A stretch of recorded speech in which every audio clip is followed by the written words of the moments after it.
You do well. You do well. Hi P.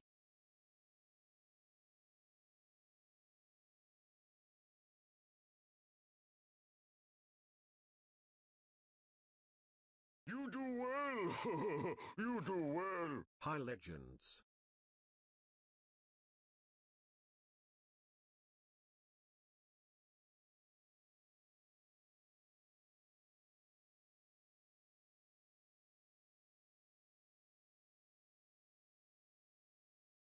You do well. You do well. Motterball gifted a tier 1 sub to Sack Insight.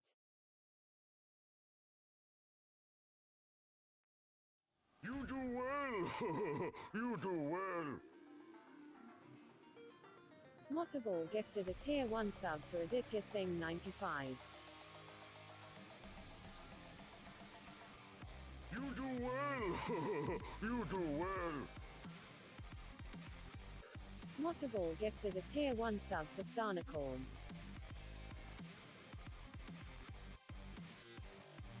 You do well. You do well. Motterball gifted a tier 1 sub to Nashover 72. You do well. You do well. Motterball gifted a tier 1 sub to Anuja Q.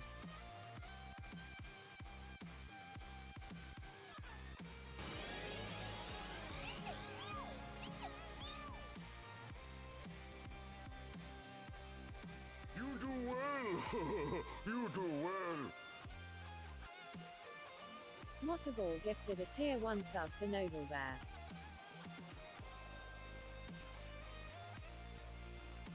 You do well. You do well. Motterball gifted a tier 1 sub to Law's Latte. You do well. You do well. Motterball gifted a tier 1 sub to Mega Chives.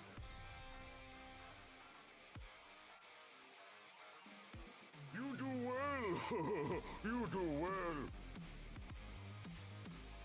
Motterball gifted a tier 1 sub to Deity KF. You do well. You do well. Motterball gifted a tier 1 sub to Connie Poo.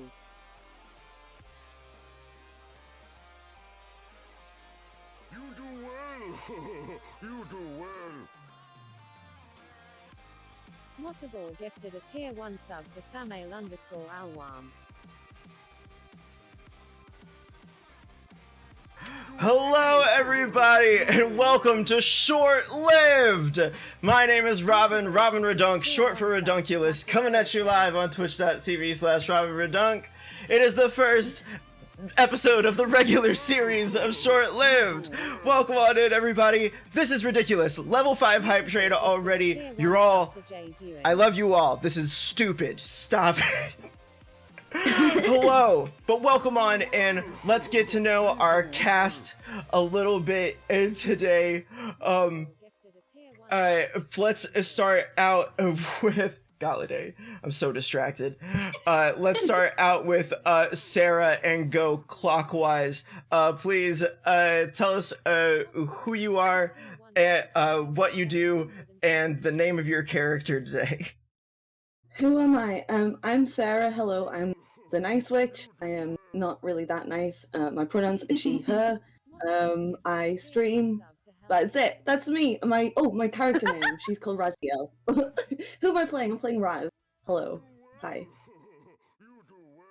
That's it. Awesome. Nia. Hi, hello, hi, I'm Nia. I stream on Twitch, Neapolitan Ice Cream, and today I'm playing Hagliachi, who is a juggalo orc person. Hi! Paige. Hi, hello. My name is Paige. My pronouns are she, her, and they, them. I am also a streamer on Twitch, and I am playing a little goblin girl called Trinket today. She's a little creature. She does things. And Gubby. Hi, I'm Gubby, GUB_BIE on twitch.tv. That rhymed. Cool. And today I am playing a human artificer, Mary Kay. Amazing. Okay. So sorry, I'm still getting a balance on everything and like seeing all these things coming in. So like let me know if Take your anything's too time. loud or too quiet. But yeah. So okay. As we get into this intro section, I'm gonna turn down the alerts for now. Okay. So let's go ahead and kick off, shall we? Yeah. For those of you who don't know, Short-Lived is a reality TV other way around. TTRPG reality TV. Every week we feature new streamers and we go on a new adventure with our host, played by me, Chad Crushbone. He is a half-orc Bardensome, and he is your host as you go through these adventures. Thank you so much, everybody. Level 5 hype train, hell yeah. Woohoo! But yeah, so let's get started. We find ourselves in the world of Reverie once again, a place filled with wild magic, varied peoples, and high technology in its own quirky medieval way. But we go today deeper down into Reverie than we've been before. Deep into the bowels of Avernus, the first of the 9 layers of hell. We find ourselves at the Bronze Citadel, a huge fortress within it, a prison so steep and secure none have escaped it before. But today we find ourselves 4 individuals, an unlikely band who have come together, planned for this day, the day they escape. This is the one where they all get— wait a minute, is that a camera crew? And the camera immediately cuts from our party to Chad Crushbone, joined always by his camera crew, Reggie, a short, stout half-orc, and his brother Robbie, a tall, skinny half-orc, holding the boom mic. And Chad yoinks the camera in front of himself and says, "What? Oh shit. What up, everybody? It's Chad Crushbone coming up you live!" Wait, hold on. Reggie, are we live? Reggie looks at Chad. He looks at the camera. There is a red flashing light, and he just shrugs and goes back. "Works for me! Alright, we're coming at you live from Avernus! We caught the bad end of a fireball not that long ago and wound ourselves here! Isn't that just weird? But no worries, we found this wild Quattro, right? Yeah, there's 4 of you. So, yeah, we found this wild Quattro, and we're gonna hang out with them and get ourselves out of here. Tell us who you are!" And he shoves the microphone into Raziel's face. Hello, I'm Raz. I'm a warlock. I'm not happy to be here. What do you want to know, sir? Honestly, that's cool for now. There's for the audience at home, a little placard shows up underneath Raziel as is it she describes herself? Okay, she describes herself, and it just says Raziel, warlock, quote unquote, what else? Question mark.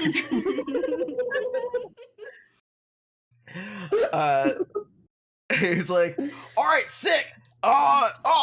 You look familiar. Do I know you?" And he like holds the microphone up to Hagliachi. Well, no, we've never met. Sorry. My name is Hagliacci. I'm just a clowning around trying to find my homies. And what was happening is one day I was really wanting some Fago. I don't know if you know of that. I've not seen it around for a while. Um, and what happened from there is I'm not too sure. I ended up here. It was a weird story, a weird night. Sweet. As Hagliachi is talking, a placard comes up below her as well. And it says Hagliachi, half orc. And it says Dark Festival attendee. Oh, sorry. Dark Festival lifetime pass holder.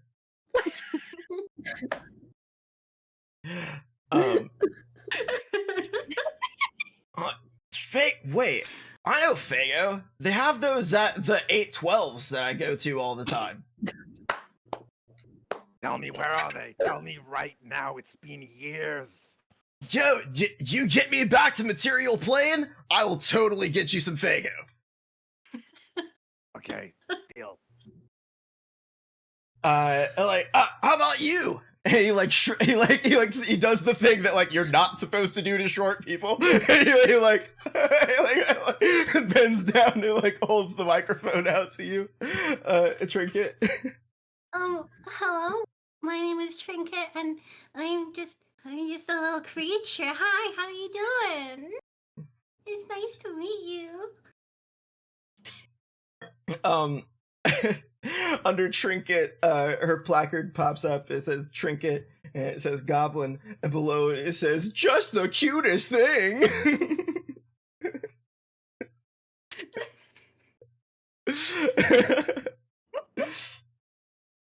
Like, well, aren't you just the darndest? Yeah, the darndest little thing. That's adorable. We might die. And he just like, and he goes over to. He goes, how about you? I feel like I went to school with someone who looks like 1,000 of you. And he like, he holds the microphone up to Mary Kay. Hi. Well, I'm Mary Kay Covington, and have you ever wanted to be your own boss? Wait, I've heard this. Oh, I'm just here. I wanted to get all my friends involved with my beauty company, and everybody recruited. And just as I was about to accept my top seller award for the year, a hole in the ground opened up, and now I'm here. Fantastic. Great. Oh, wait, hold on. I am being paged. 1 second. Real talk. Robbin has a coffee that's right outside his door. I'm gonna go grab it.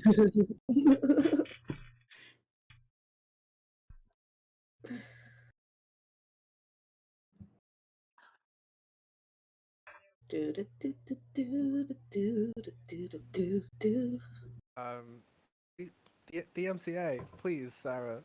What do you think of the show so far? Hello.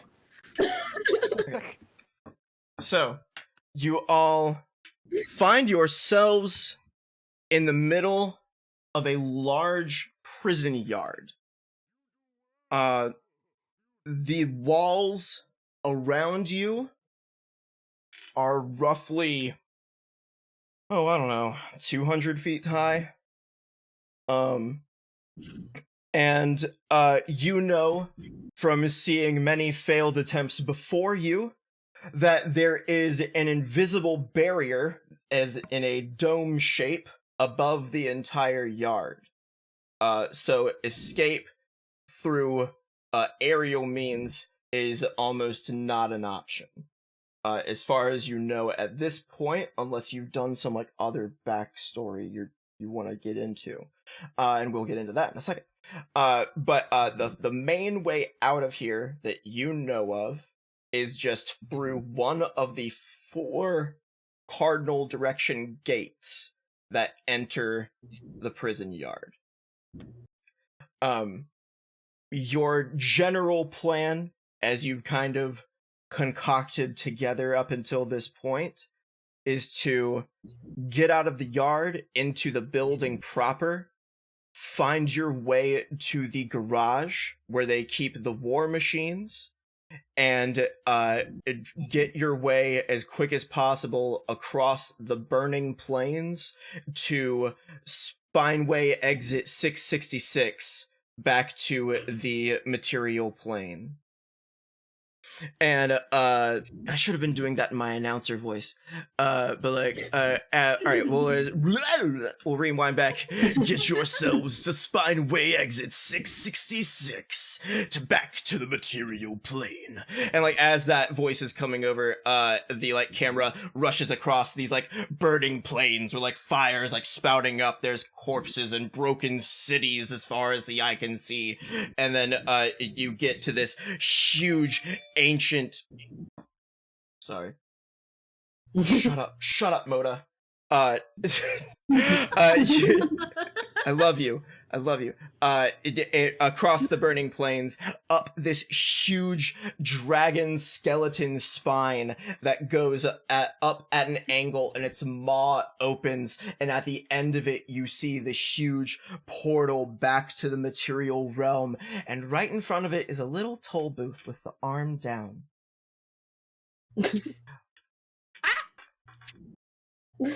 And so camera zooms back to Chad.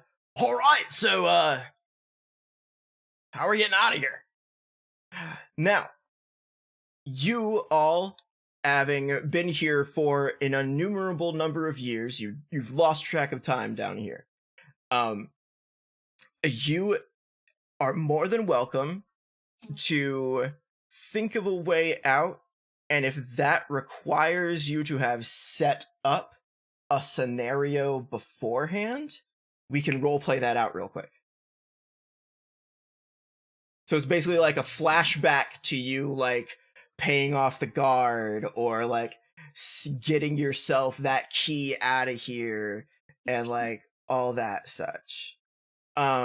You, like I said, you all are in a prison yard. There's, like, a workout area. There's a basketball game happening in one area of the yard. There's just like a bunch of people just like kind of hanging out, just looking tough, and and then there's like the camera cuts over to like a group of prisoners playing hopscotch, and then it cuts over to another group of prisoners, and they're like arm wrestling like really heavily, and there's like other guys in the back like trading sandwiches, like taking bets.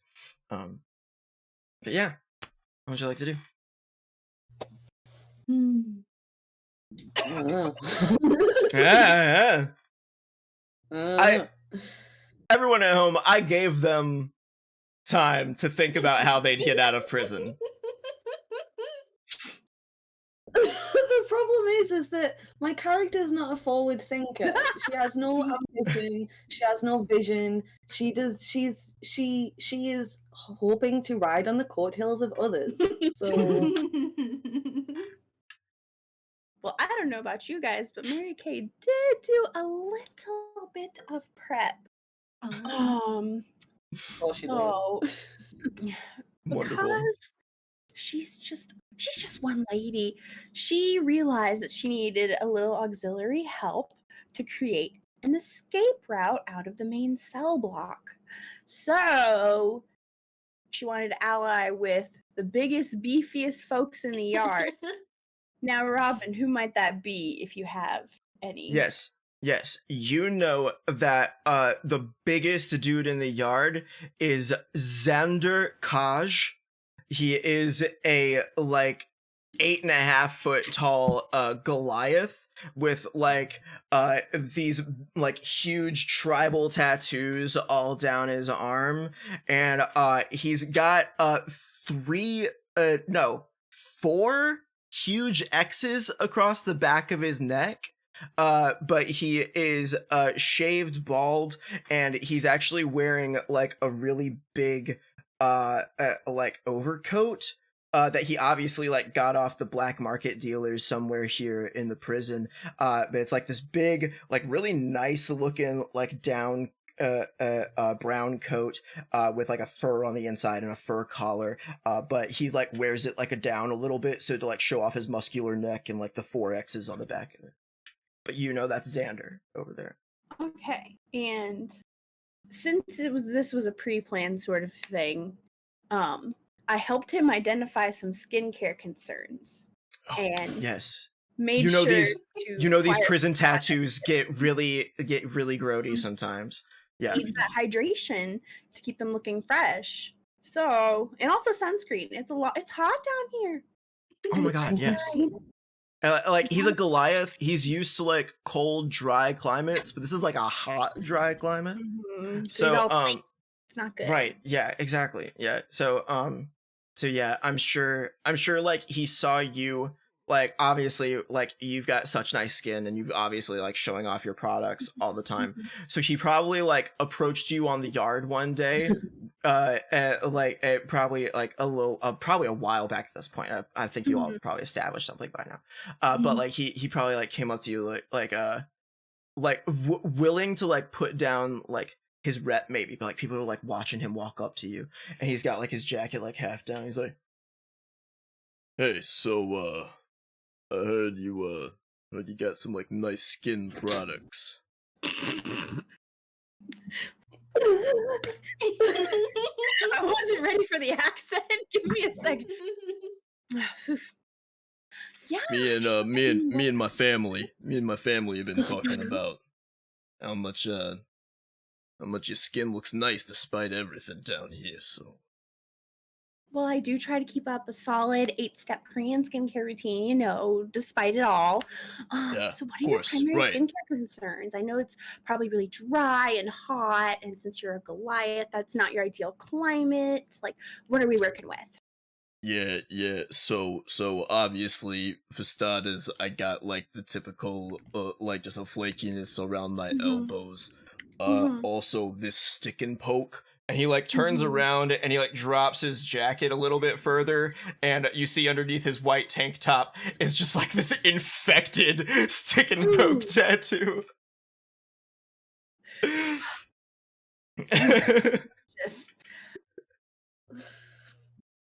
I may have some antiseptic gel that would work really nicely for that. It's important to keep those things healthy. amazing. Oh, that'd be great. That'd be great. Because it itches like a son of a bitch, if you know what I'm saying. So Okay.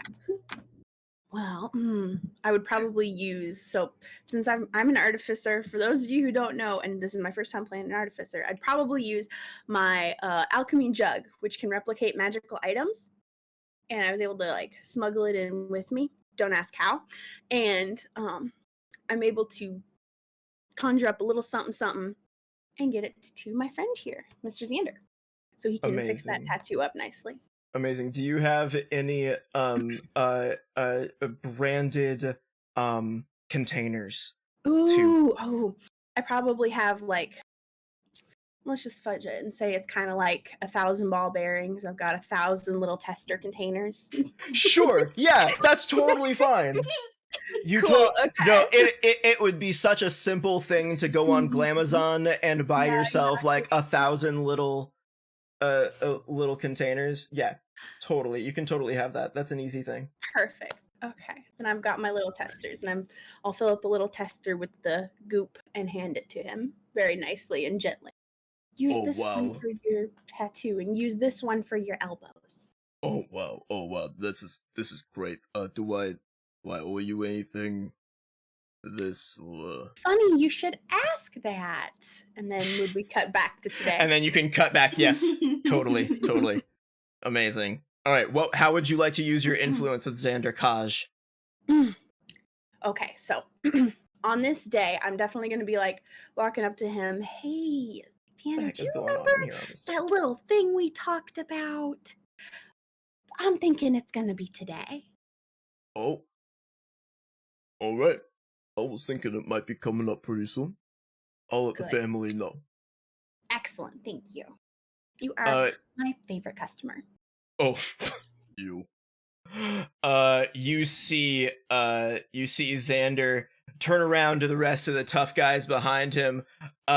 You see him walk up to a Minotaur a guy, like real beefy dude who's like even bigger than Xander. But he so Xander comes up to him and they've like a few other guys around them. And Xander like kind of like exchanges a couple of words with him, and you hear the Minotaur huff at him and snort, and Xander just like gets buck at him, and the Minotaur like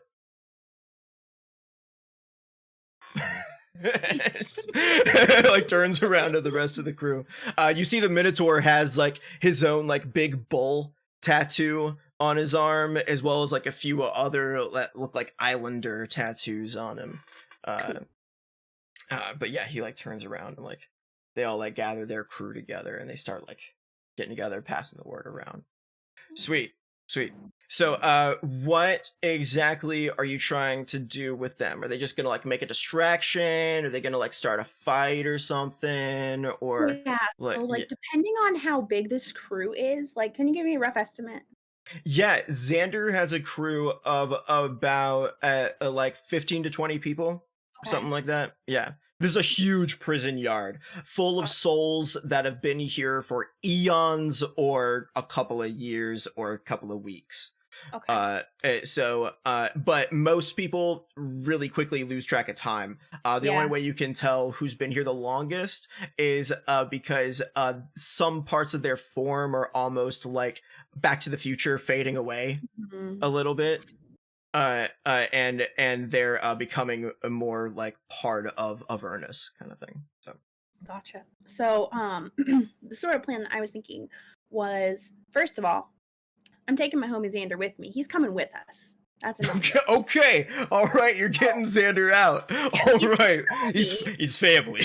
He kept me flush with cash while I was here. Because the grind never stops, you know? Did we lose Neo? Oh, there we go. Oh. Yeah, the MLM grind never stops. So there's that. Oh no. Okay, right, cool. Back. Okay, good. I didn't want to go with more exposition. Nia, can you hear us? Okay, yay. Okay. Right, cool. I didn't want to keep talking. Okay. So Xander's coming with us. He's gonna basically be like, if we encounter anybody who's gonna like give us a little trouble, pew, pew, do a little punch action. But the other half of the gang, I don't know how long most of them have been there, but they were gonna pick a fight with some of the newer folks in the yard because they're not established. They haven't teamed up with any crews or aligned themselves with any gangs yet. So it'd be really easy to pick on them and show them effort. Because you know. Okay. Cool. So once Xander has confirmed with the rest of the crew what's going on, he turns to you, and you two, I assume, establish some kind of signal between the two of you of like when to go off kind of thing. Mm-hmm. Yeah. Okay. I should probably say what that signal is. I mean, you can save it and just like do it in the moment and just tell me, hey Robin, this is when I throw my hat in the air and yell yeehaw, or like something stupid, or, something like that. But yeah, I might steal that. all right, perfect. Okay, sweet. Does anyone else have any way they want to? Okay, so we have a distraction set. Do we have an exit set? Do we know which door we're going out of? Does anyone have anything for that? On these doors, I'm going to assume that there's probably like some guards stationed around there, isn't there? Yes. At each of the 4 exits from the yard, there are 2 large chain demons. Or chain devils. That's what they are. Chain devils. These huge, like 10-foot tall creatures that are these. Honestly, they look like huge muscly leather daddies. I'm not even gonna lie to you. but they're like wrapped in these like barbed chains down their arms and have these like bandages around their faces and like a steel helmet cap on their head. And they're like there's two at each door, like just standing guard kind of thing. Okay. Do they have normal feet? Yes, they do have normal humanoid feet. Okay. So I reckon, right? Trinket would have tried to get into their good books, and she would have given them little pedicures. Okay. Okay. Okay. So she would go to these two specifically at any one of the doors. Okay. Just pick one. Just which door? It's one of four. I can roll a dice if you want, if that makes it easier for you. Door number 3. Let's see what's behind there. Number 3, my lord. Okay, sweet. All right. And that'll be the southern exit then. Okay, southern exit. Yeah. So I've been trying to get into their good books. Just being a little creature, doing my little creature things. And I would be giving them lovely like little pedicures, you know, making sure that their feet are all nice and clean because you know they're walking around a lot. They're gonna get calluses. They want to be comfy, right? So in exchange, I would like to hopefully see if they could perhaps be a little lax one day, because I would have been doing this for a few years now, just to get into their good books. Okay. And from each time that I would like be interacting with these folks with their pedicures, I would be collecting their little nail clippings in a little jar, because she likes to steal things. She likes to have memoirs. I love this. It's Now, a thing. Now, as you are explaining this to Chad, do you show him the nail clippings? Yeah, I have it like tied on a little necklace around my neck, so I just like lift it up. That's what those. Yeah, That's what those are. They're little dirty toenail clippings. Do you like them? That's disgusting. They're quite tasty, actually. We don't get that a lot at this prison. You see Robbie, the boom mic guy, like visibly go.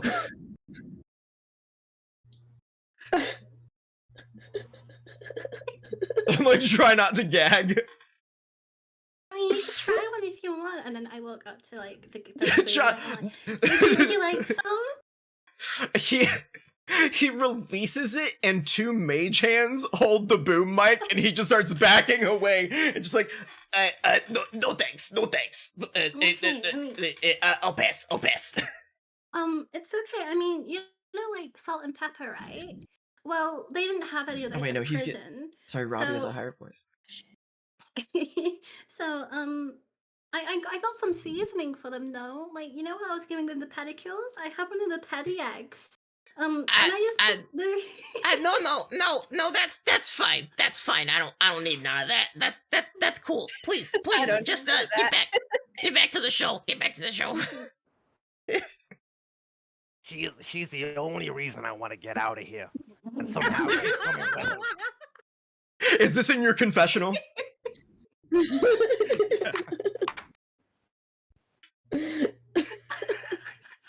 Amazing. Think you want to get to know her because she's so cute, and then she gets out the toenails and God. Wait, you think I'm cute? No, wait. Sneaks into the confessional. right from off camera from the confessional session. Somehow Trinket's just there, like, you think I'm cute? Whoa, who let you in here?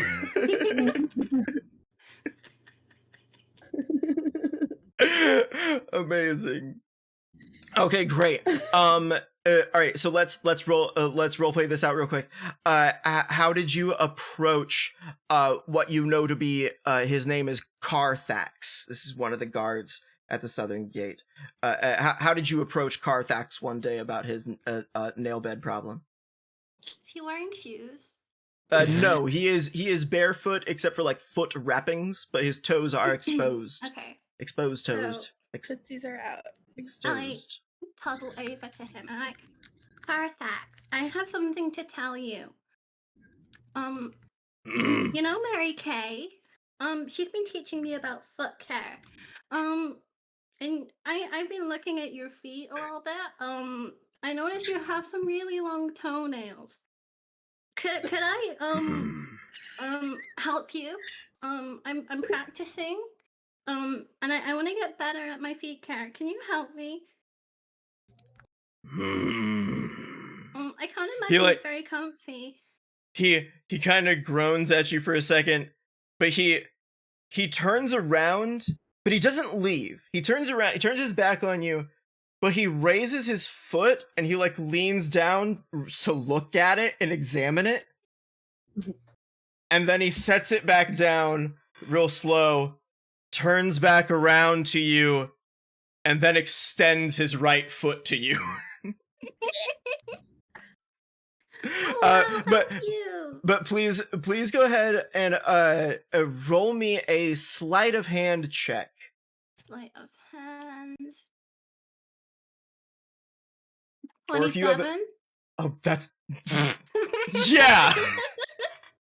What do you want his nails to look like? What do you do to his nails? I'm rubbing off. So Yeah. you know when things are a little bit overgrown, and like especially like on the hands when they get really nice and curly, that kind of like curly fries.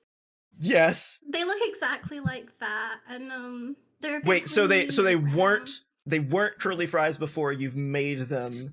No, they did. They definitely were. Okay, They were like okay. that shape. They were kind of curling a little bit. They were a bit, very disgusting by normal standards. But for Trinket, oh my god, they were just like the most beautiful things in the world.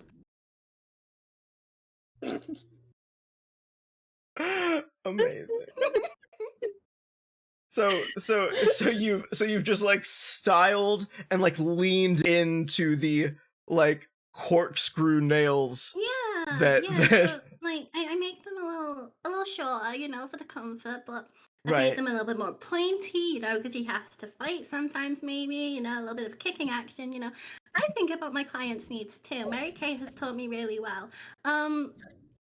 Yeah, so maybe a little bit of like pink nail polish as well, like a little bit of sparkle. Amazing. Make them real pretty.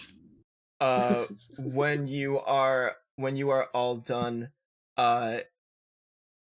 he sets his foot down, or like obviously you did both feet. He like sets them down, and he does the thing again where he like slowly turns his back on you, and then he like squats down and looks at both of his feet, and you hear a big.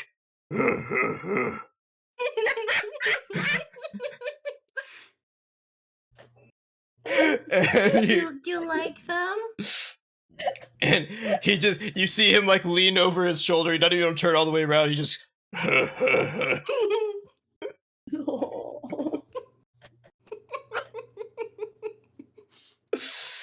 Great. Amazing. Yeah, so that would have gone on for a while. Like Perfect. Yeah, eventually Carthax is like hanging out with his guard buddy Markor, and Markor sees his nails, and Markor starts coming to you as well. And eventually they start coordinating like how they want their styles together, and like matching mani-pedi. but they never tell any of the other guards about it. It's just like their and your thing. So that's just like the Southgate buddies, and they like and all that. Fantastic. Okay, cool. I love it. So yeah, have you just like worked out that they're just gonna like let you through one day, or like what's the deal that you've worked out with Carthax and Markor? So I've explained to them that between the bros, we're gonna be like trying to sneak out, and all we need is like a few minutes. So I promised to like teach them everything they need to know to keep their their pedicures going, so that they can do them on each other. Right. So I've been giving them classes. That's so cute. and Obviously, just you've like hooked them up with some conveniently- supplies. Yeah, exactly, 100%. So conveniently, one day I tell them, hey, is there a chance that you could maybe do your classes at this time, at this particular time of this day when nothing's gonna happen? We just need that door to be open. Okay. I think Carthax and Markor are like both getting their nails done when you give this idea to them. And they like one of them is like has the little cushions between his toes as they're like drying, and so Markor is like waiting, and he like ponders and he looks over at Carthax, and Carthax is already looking over at Markor, and they both kind of like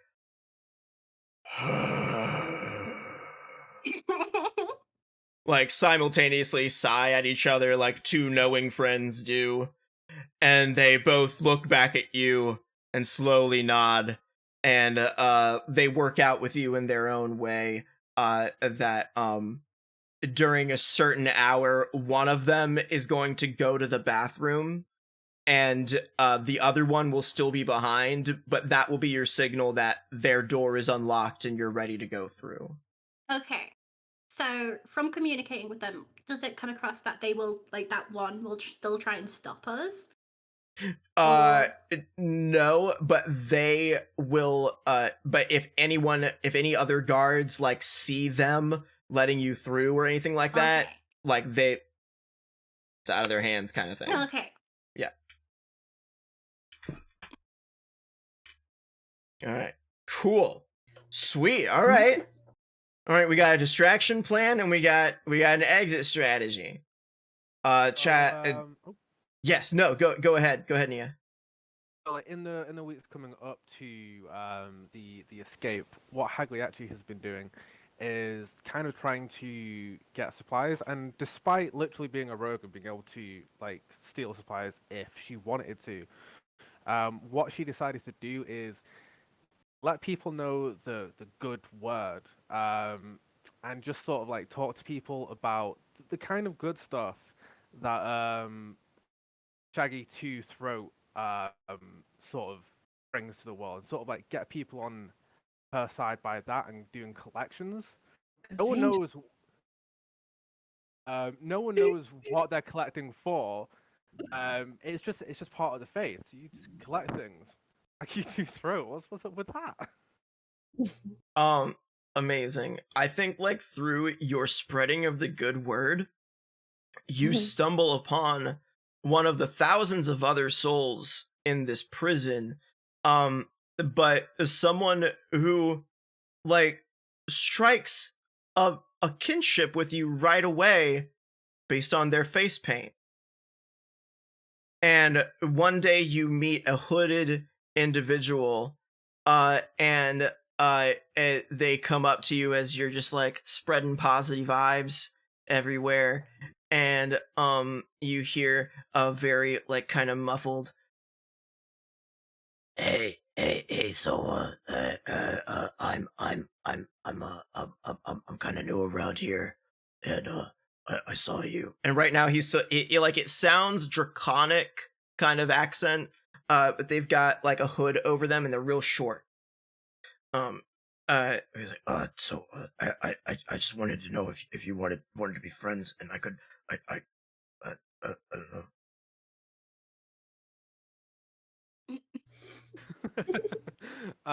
But you can see like on the tip of their reptilian like snout, like that's like most of their head's hooded except for like a little bit of their nose. There's like a little bit of white paint on like the tip of their nose. Just a little bit, just the tiniest bit of jugular paint. Yeah. So first of all, Hagley actually recognizes that this is someone who is also down to clown, really. Down to clown, obviously. And so first of all, she stops using her prison voice, and she uses her slightly more effeminate voice, which is a little bit more. Hello, it's me, Agliacci. Which there is a slight difference there. Oh yeah, sure. I'd love to be a friend. What's going on? Are you down to clown? Are you down with the circus? As soon as your like demeanor changes when you kind of notice them, they pull their hood back, and they are this little like dark red kobold, which is like this little dragon person. with like beyond the little smudge on their nose, it gets back to their full face, and it's just like full on clown. For like the rest of their head, it almost looks like Cubone because it's like painted around their draconic face, but it's like a clownish Cubone. And he's like, Oh yeah. So check this out. I've been collecting a bunch of stuff. If you'll just like even exchange it for like some shinies, I'd love to trade. And he opens up. He had his hands in his pockets, and he just like opens up what was a zipped hoodie, and underneath it is just another hoodie, but in the lining of the first hoodie is like a bunch of just like random items, some of them like magical, some of them like straight up like grappling hooks, there's like smoke bombs, like just like a random assortment of like thieves tools and like other things like that. Yeah.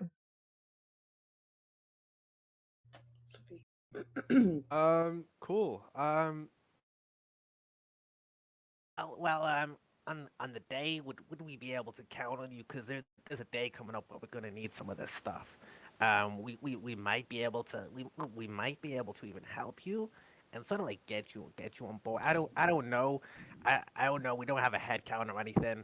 But you seem cool. You seem cooler than these other guys. Oh wow, thanks. You know, I'm just trying to get out there and like just trying to get out there and like clown around, man. I'm just trying to get out there. Do you have any Fago? No, but yo, keep it on DL. When we get out of here, I got a hot link. Some guy, some Chad guy, he said he knows where we can get some. I've not had any in 37 years. Real quick, you don't know Chad yet. Chad actually didn't show up until like the day of the breakout. Okay. But if you want to like have like some weird foreknowledge, like I'll let you roll for it. Yeah, sure. What would a roll for that? History. Let's say that. Okay, cool. Finding Fago.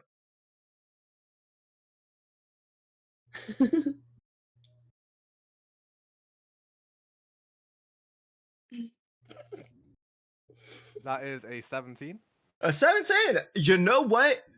You don't know Chad's name yet, but you're like talking to this kobold. Oh, sorry. His name is Negative Zilch. But everyone calls him Zilch. Zilch, you're talking to Zilch, and you just get this feeling like, you know what? This is gonna work out, and I'm gonna find someone who's gonna take me straight to a bunch of Fago. And like you are just like so assured in that knowledge. You've not met Chad yet. You have no idea how you're gonna get back to the material realm just yet, but you just know someone's gonna hook you up. Yeah, so we're gonna go out there. And we're gonna find somebody. I just know we're gonna find it. Anyway, I'll catch up with you later. Honk honk, motherfucker. He reaches into his like seemingly endless hoodie pockets and pulls out just a big old clown horn. Honk honk. And then just shoves it back in, and it just like disappears, and he walks off. Oh my god. Fantastic. So, cut to today. Hagliachi, you definitely see Zilch in the prison yard, same as you, just kind of hanging out, vibing. You can tell he's got a minor illusion spell going on around him that's just like blasting. Like somehow he gets like the rattle of car speakers, even though it's a minor illusion spell to play music. But yeah. So yeah, he's out doing his things. Like whenever you need to meet up with Zilch, or like make sure he knows to like let his buddies drop the bombs or whatever you need happen or whatever, like you're good. Cool. I was gonna quickly say, actually, can Raz have helped figure out just a route in general? Because Raz can be invisible, or Raz can have explored some of the prison previously as a gaseous form. Just like Yes. a little fart cloud, just like wandering the Amazing. halls, trying to figure out, like, maybe I could find a map, maybe we could find anything. Because really, when she first got here, she just wanted to get out of here solo, and she thought she could fart her way just out, just gaseous form out of here. Yes. But No, I love she this. instead she discovered a route, or at least maybe part of a route. So we've incorporated this into our escape plan. Good. Yes, okay. I That's love awesome. this. Also, sorry if I'm not reacting to all the crazy amounts of subs coming in. Thank you all so much. I'm trying to stay focused, but thank you. Amazing. So yes, you are one day you're a fart, and you are traveling around the prison. Trinket has told you that she has made an arrangement with Carthax and Markor at the South Gate. So you start exploring the South Gate. Be like, okay, so this is where we need to start anyway. Let me just like figure out where we need to go. So you head down that way. Give me a perception check as you're like farting around.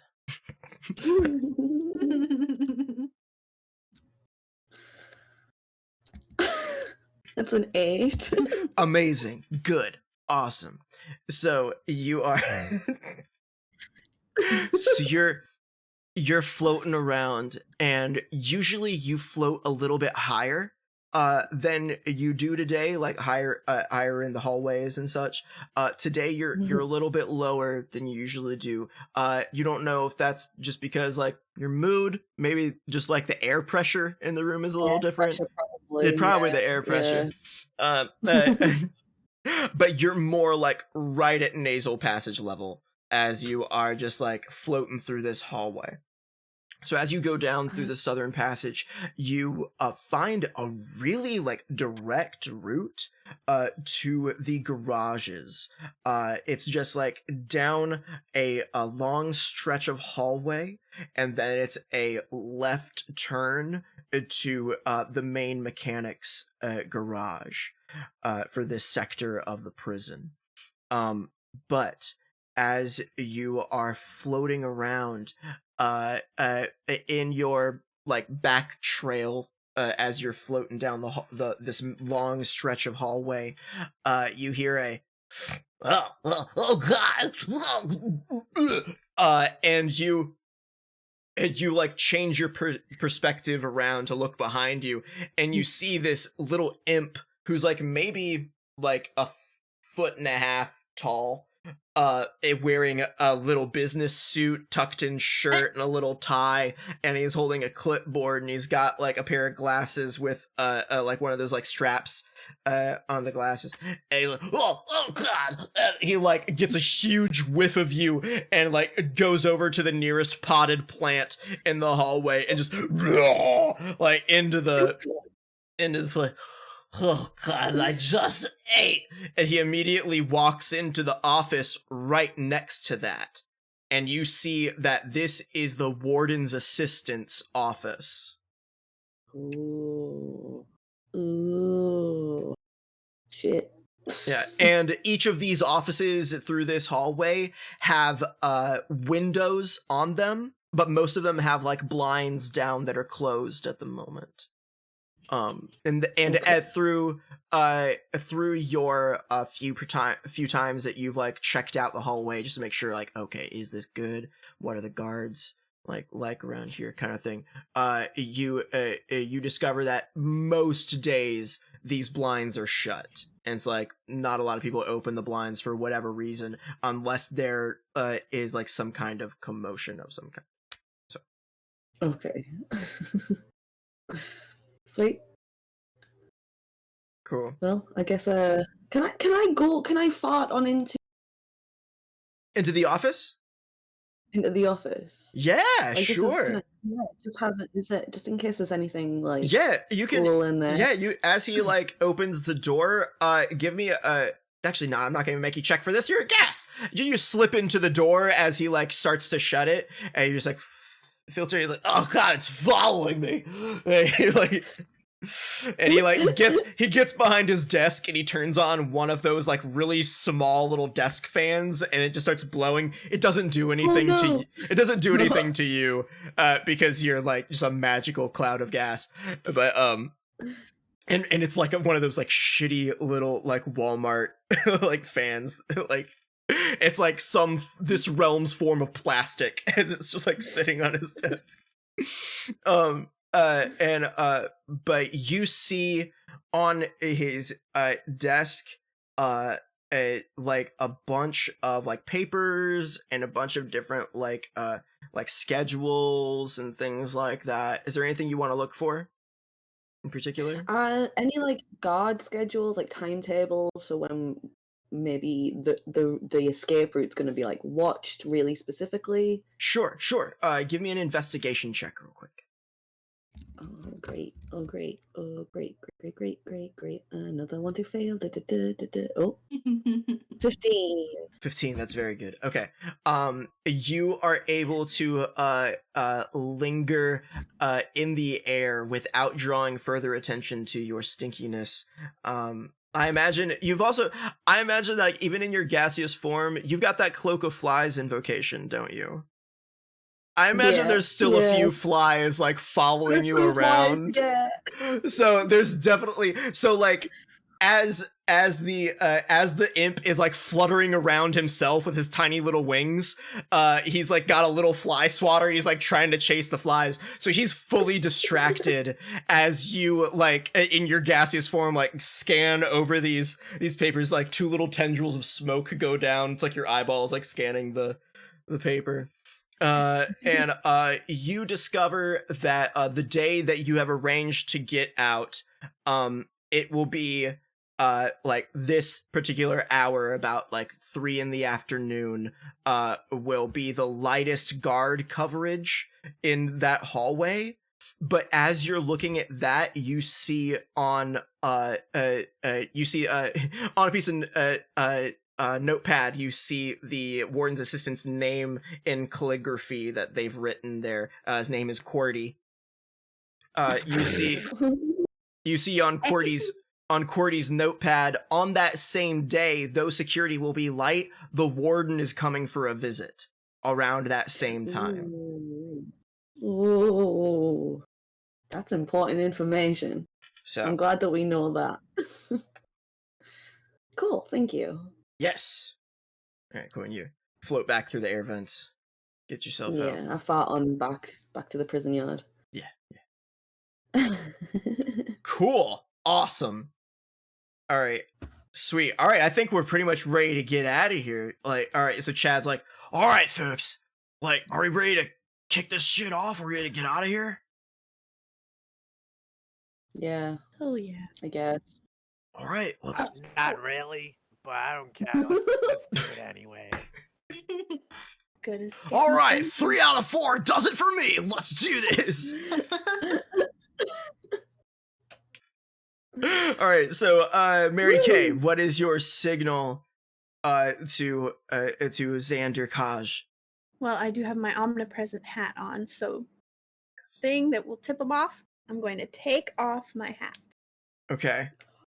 Sweet. And I shoot a knowing look.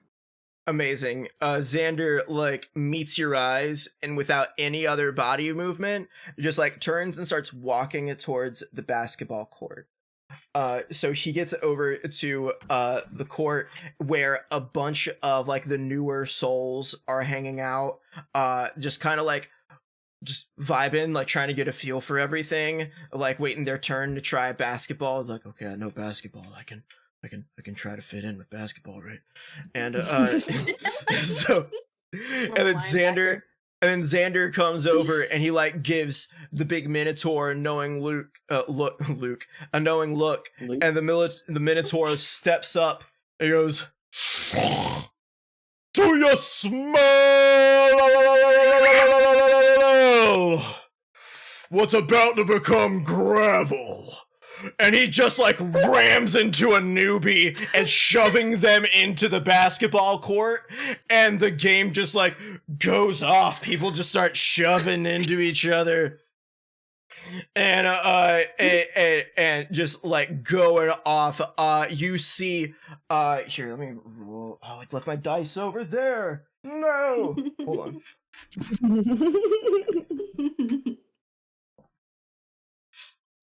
You see all of the family starts joining in on the fight, just throwing around newbies left and right. Let's see here. The northern prison guards are definitely distracted, and the eastern prison guards are equally distracted. This is becoming a huge fight very quickly, and both of them are like rushing into that. Both pairs of guards from those gates are rushing into that, but you know for sure that those gates are still very much locked tight, even though like they're no longer guarded. But yeah, so north and east gate guards are distracted by the huge fight on the basketball court. Hagliachi, what is your signal to Zilch? So I literally just walk over to him. Hagley actually does not actually care that much, so she walks up to him just very casually. She'll do this kind of stuff, and she just fist bumps him. Something she has never done before. Amazing, amazing. You see when. Okay, sorry, I'm laughing at myself before I even say things. So Zilch like sees you walking towards him. He starts like looking around, a little paranoid, but he like walks up to you too, as chill as he can. And you go for the fist bump, and his eyes widen, and then he like squints and he nods, and he goes to fist bump you. And as you two fist bump, it plays the Mexican hat dance. Or not the Mexican hat dance.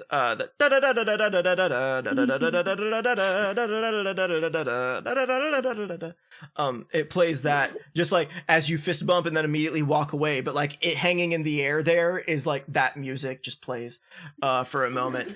And as that goes off, give me a perception check, Hagliachi.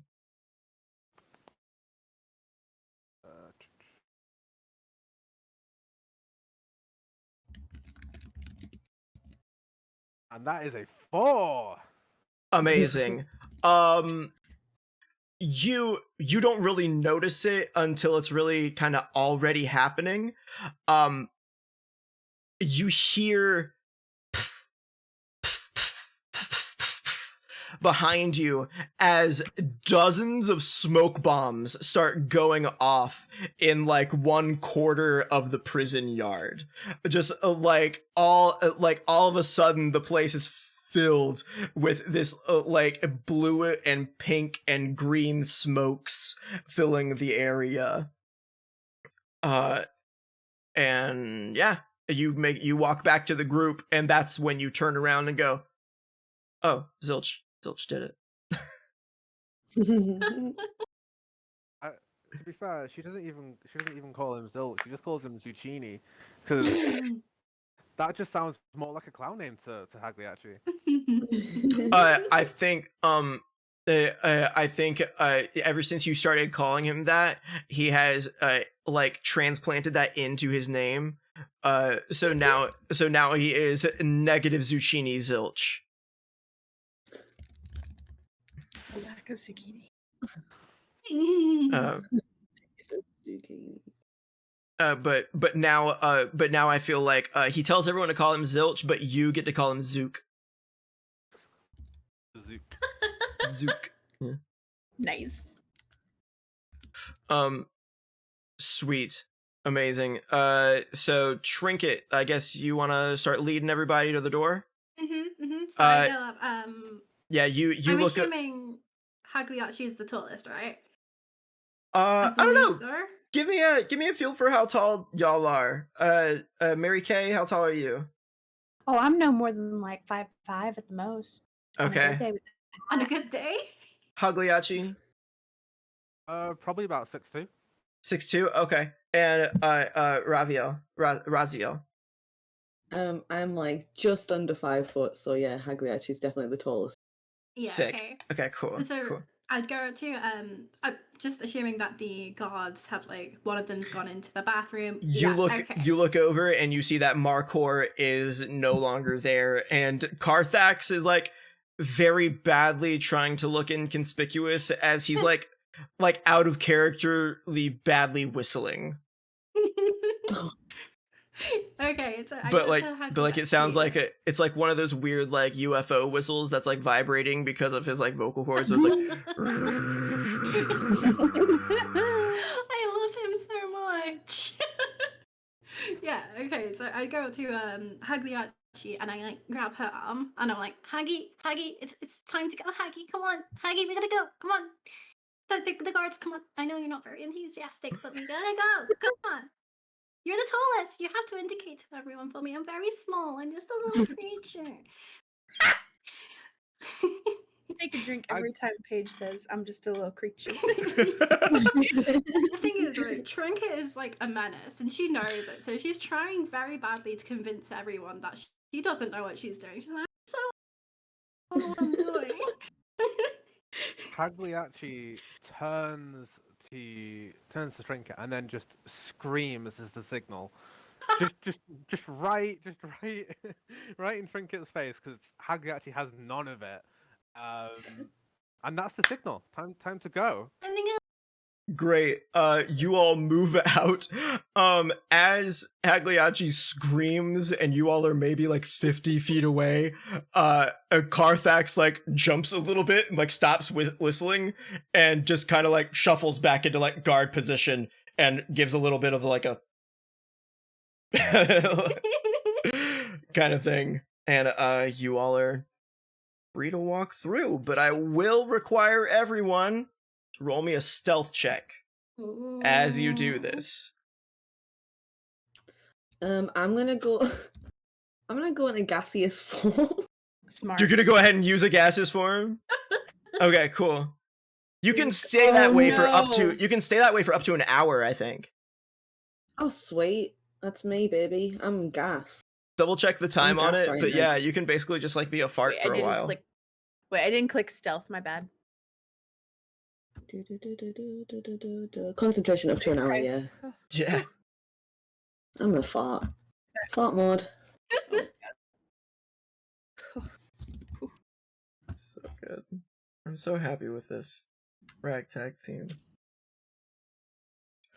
So when you go into fart mode, what does it look like as you cast the spell, and then what does it look like as you go into fart mode? It looks like in like The Simpsons when Mr. Burns is like, I bring you peace, I bring you love. It's like got green swirls around him. Mhm. Like I start to swirl into that. Mhm. I briefly look like Mr. Burns for a second, which is really confusing. And then boom, I'm gone. Just gone. Can I? There's no So is your infringement. spellcasting hand sign the excellent hand tent? And you're just like excellent. And, And then you. I don't know why Raz is now Mr. Burns, but here we go. So yeah, and then but again there were those little lingering flies Right. and a lingering stench, obviously. Sweet. Do you do this? Where are you in like the party order when you do this? So the moment that Hagliacci starts screaming, it's almost like Raz has done this as a defense measure. Screaming. Raz is a little bit pissed off as well because her whole life is about being like a fighter, being strong, and she's incredibly weak and incredibly useless. So she's watched all this with the big crew, like making like Mary Kay going, getting everyone to fight. No one wanted to ask Raz to get involved in a fight. No one wanted Raz to be powerful. So she hears her screaming. She's in a mood. She's a fart. Amazing. Great. Like it's great. Okay, cool. Everyone else, stealth checks look good. So as Raz transforms, Chad goes, "All right, everybody, let's." Oh, who ripped one? Oh, like turns around to everybody else, like, "Wait, where'd Raz go?" And like you, like I assume you all just kind of like point at the flies around you. Can all of the flies give tiny fly finger guns? Yes. The camera zooms into like a microscopic view kind of thing, so you see the flies like real close up, like 5 of them line up in a little like like a little V, and just like hey, and like do finger guns in unison at the camera, and it zooms back out, and Chad's face is just like, okay. Mary Kay takes an opportunity to spritz a little perfume in Raz's direction. Just for the smell. You see a wall of flies come up between. Some gladly give their lives to take the perfume spray to prevent it from becoming part of the fart cloud. They will be remembered. Gone but not forgotten. Oh my god, great. So you all scuttle Good word, scuttle into the building. Before we like enter the building, can I like sneakily give a little hug to the devil leather daddy and be like, "Thank you so much for everything. Yes. Thank you for the toenail clippings." Yes, you run up and wrap your arms around his big ol' honkin' leg, and he bends down just a little bit and gives you little head pats and like ruffles your hair just a little bit. That's precious. Yeah, you all have solved the prison yard puzzle. Yay! All right, sick. All right. You find yourselves in this long, what looks to be like business hallway. It's like your typical office building looking kind of thing. Linoleum floors, fluorescent lights above you, some real, some fake potted plants down the hallway, and there's about 5 or 6 offices in this hallway. Raziel, this looks very familiar to all of you. You've explored this hallway many times, and you point out that the warden's assistant's office, let's say that to you 3 times fast, is the middle office on the right side of the hallway. So, how would you all like to get through this hallway? Fun. Well, obviously one of you's a fart, so it's not as True. big of a Can I- deal. I do a perception check just to see if there is anything unusual or off about the room. Anything that might obviously be a trap or something like that. Yes, very much so. Give me a perception check. Cool. I lost it. Give me. Amazing. Sorry, give me a Good. Also, perception. Mary Kay, I saw you got a nat 20 on your stealth check to get in here. What does it look like as you, this like suburban, like homebody door-to-door saleswoman, like sneak your way in here? Like, Sneak my way in pat toward the warden's office. That's a great question. I'll describe it. Well, obviously, it's completely silent, which is good because I've got all these like little containers. They might be rattling around if I'm not careful, but they didn't, which is good. right. That's step 1. So like how did you Silently. how did you muffle your bag of holding from like all of these vials from That's a rattling great around? question. I think I just probably had some cotton rounds and I emptied it into the bag, just shook them out, and was like, I hope this works, and then just like tucked it under my arm and just like tried to And- sneak in real quiet. Great. So you're definitely doing the mom is late into the movie and has to sneak past everyone in the seats. I have to sneak in a the whole cinema. rotisserie chicken into the Right. cinema. You snuck a whole rotisserie chicken into the cinema, Like, that's the vibe. and you have to sneak down to the middle of the aisle where your family has sat. Got it. Yes, exactly. Okay. Amazing. All right, that is the vibe as you sneak in. I love it. Great. All right. Hagliachi, what did you get on your perception check? The check was 13. Amazing. So you I say sneak, but I assume Hagliachi just kind of like waltzes casually through the doorway. It's just kind of vibing, and looks, but like with a sharp eye, looks around. You see that at the far end of the hallway where it breaks and goes off to where you need to go to the left, there is a newly installed security camera. But that was not there when last Raziel checked. Oh no. It appears to only very much in a Hitman style. It like you can see it's tracking on the floor in like a grid as it goes back and forth in that crossways of the hallway where it like splits into a T-bone shape. Hold up, everyone. Hold up. There's a CCTV camera, like a new one. I not seen it before, and I check here quite regularly. So just hold back. I'm gonna try and get over there, I think, and try and deal with that. So I'm gonna kind of seeing where the gaze of the camera is moving about. I'm gonna try and just avoid it. Walk past it. Happy enough to roll stealth for that. Okay, yeah, actually, this is what I'm gonna do. I need you to do stealth as you go down the hallway itself. Because, I have a question, if yes. that's okay, really quick. Yes. Pass without trace. It says that a veil of shadows and silence radiates from you, like masking you and your companions from detection. Would that work with cameras? It would not work with cameras, but it would help you more stealthily get through the hallway itself. Okay. Well, Because, I'm gonna everyone within a 30-foot radius of you gets a plus 10 to their stealth checks. Oh wow. Okay, cool. So I will cast that anyway. Sweet. Just to get that all across us. Amazing. What does that look like as you enchant everyone around you?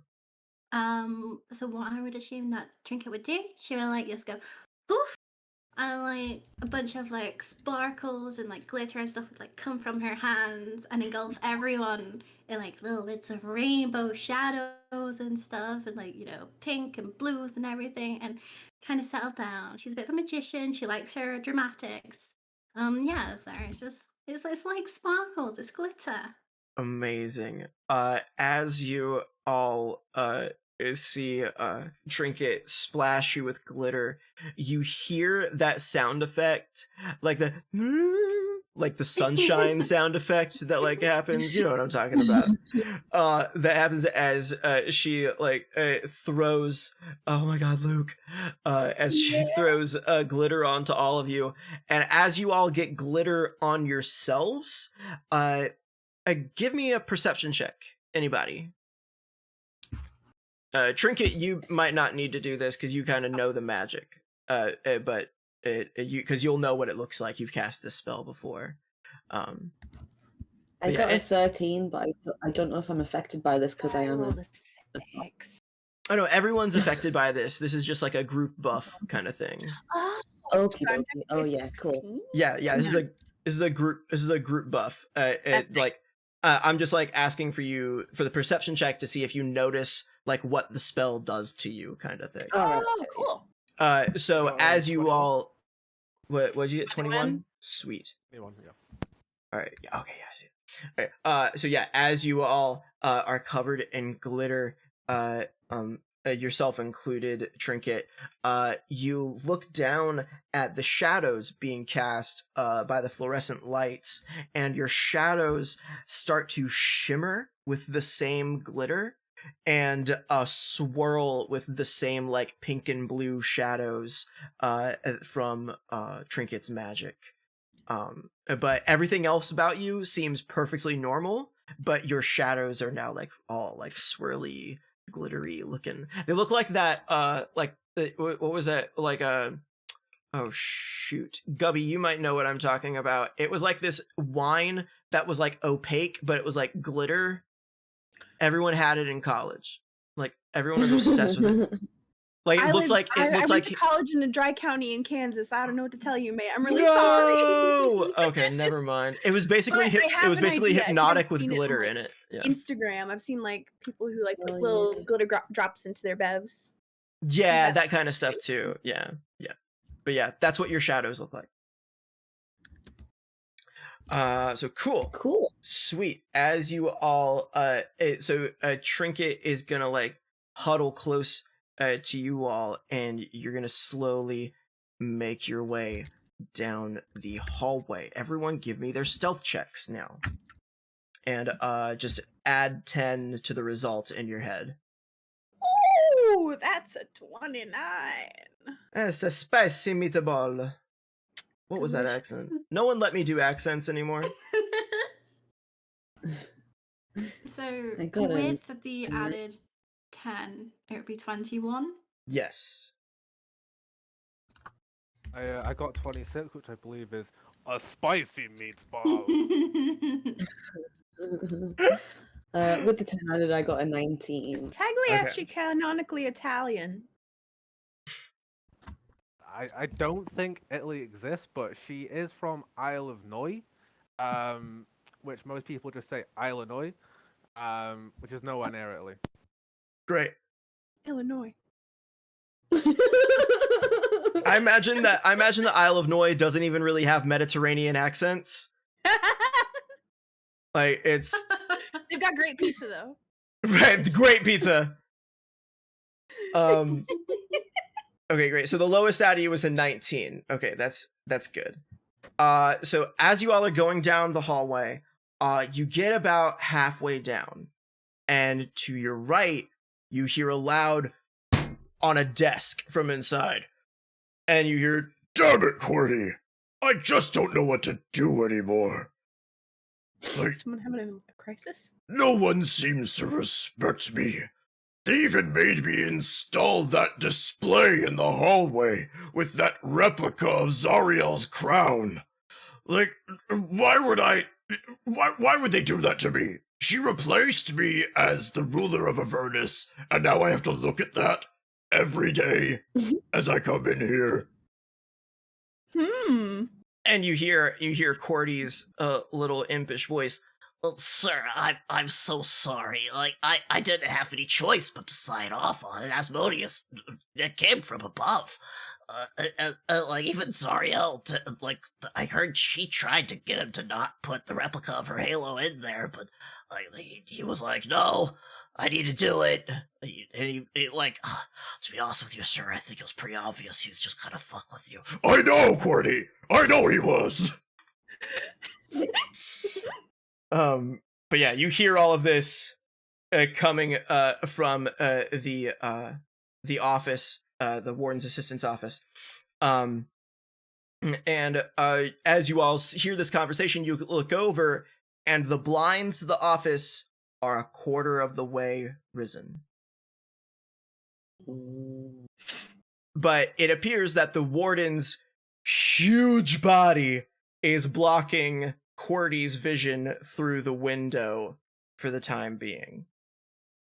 But through this little crack, you see this, like, the huge back end of like a disheveled shirt that's like slightly untucked from its business slacks, and the sleeves rolled up on these huge, thick, muscly red arms, like just rolled up to the top, and you can see that the collar of the shirt is really loose at the top, and like his tie is possibly undone at the moment. And you see like some big old like pit stains like on his shirt and such. Not like old pit stains, it's like actively wet. Like Actively damp. yeah, actively damp. Currently damp. Stinky. But yeah, this you would all know to be the warden, Bell, the archdevil. But he seems to be venting to his assistant at the moment, as you all continue to sneak down the hallway. Now, you get to the end of the hallway, very well with your sneakiness, and Hagliachi stops you all at the front of the group, right at the edge of the camera's view. Now, how would you like to get past? This will require more than just dexterous stealthiness. I have an idea, if I may be so bold. I have where did I put it? Oh gosh, I clicked away. Hagliachi always vaping. Sorry, I just saw that. Oh no, I've lost it. Inventory. Thank you, inventory. My infusions. So again, another infusion because I'm going to be using these a lot. I have a radiant weapon. So let me explain what that does. It grants +1 bonus to attack and damage rolls made with it. While holding it, I may take a bonus action to activate or deactivate, shedding bright light in a 30-foot radius and dim light for an additional 30 feet. As a reaction, immediately after being hit by an attack, I can expend a charge and have the attacker be blinded until the end of the attacker's next turn, unless the attacker succeeds on a Constitution save with a DC of 16, 4 charges, and regains 1d4 charges at dawn. So this is one of my top seller gifts that I earned through selling my cosmetics. It's a light up makeup mirror with the brand's branding on it. And when I press the button, it has different lighting settings. And I'm thinking I just kind of shove it in there, smack the button, blind the camera with its brightness, blow out the exposure, and we can pass as it's still reacting. You want to use your light up makeup mirror as a flashbang. Yes, exactly. Got it. Okay. I would say give me a quick just pure intelligence check as you rewire this mirror to like go off on like when you want it to, essentially. That's a 26. Amazing. Yeah. Real quick, it's no problem for you. You've toyed with these products like before you earned one, you were like in convincing other people to buy them kind of thing. So you know the ins and outs of this thing, you tinker with it, you set a little timer, and you are all set for it. Go ahead and give me a dexterity, just like an attack roll. If you have like an attack roll with any of your weapons, just like roll that. Okay. Weapon. I have an unarmed strike. Oops. Okay. I'll do that real quick. Hold on, let me look at your. Let me see. Yeah, just roll the same attack roll as your Actually, no, it's funnier to roll your unarmed strike. Roll your unarmed strike. Sorry. Okay, I'll roll that. Because this is not a spell or anything. You're literally just chucking. You're literally just chucking this thing. So yeah, just roll as if you're an unarmed strike. Not the damage roll, just the +4. Okay, it's a 12. A 12? You know what? This is a stationary camera, so a 12 will do it.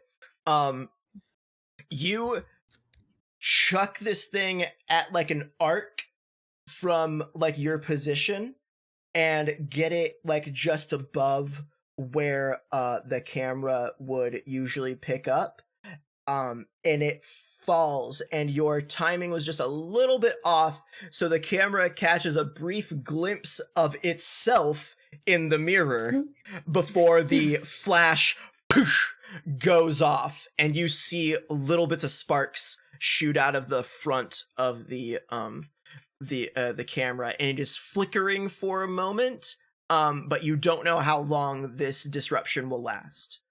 Go! I need everyone to make me a dexterity saving throw with advantage, and you can do it with advantage by right-clicking the plus whatever for the dexterity saving throw, and then clicking advantage on it. Where are we seeing the saving throws? The saving throws should be at the top left-hand side of your screen in a little square box. Okay. And how do we do Let me it? add Sorry? advantage to mine. I didn't roll with advantage the first time. Yeah. How do we roll with advantage again? You right-click the plus number. Right. Okay, thank you. Yeah. Oh my god, Mary Kay. How did I goof up so bad after rolling with advantage?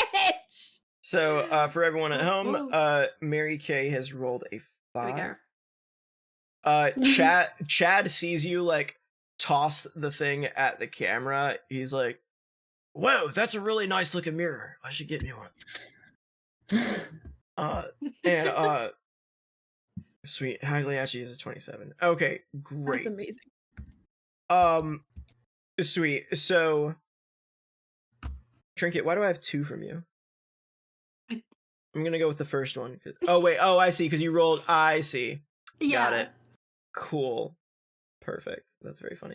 Okay, cool. I think as Hagliachi, you like immediately start taking off, but you see Mary Kay trip on her heel, and so you immediately like duck back and like drag her out of the oncoming a light that's about to turn back on, and Raz, in very much the same way, you see Trinket just kind of like casually like trotting along with like no sense of urgency, and you just kind of like you flutter down with your cloud of flies and just kind of like pressure her a little bit forward, a little bit faster. I'm getting the downwind of this, and I'm just like, oh, this is disgusting. Right, yeah, you're getting all of that downwind, Mary Kay. You're getting all that downwind. But like Trinket, you start smelling Raziel around you, and you're like, oh, okay. Oh. And just like, you love it. You're like, and just like, and keep on going. As you all round the corner past the camera, you all get past there, you hear an Well, thanks for letting me just like talk that out, Cordia. I don't mean to throw all that on you. No, boss, it's okay, boss. Don't worry about it. And anytime you need to come in here, it's what I'm here for. I'm going to help you. But Belle is exiting the office.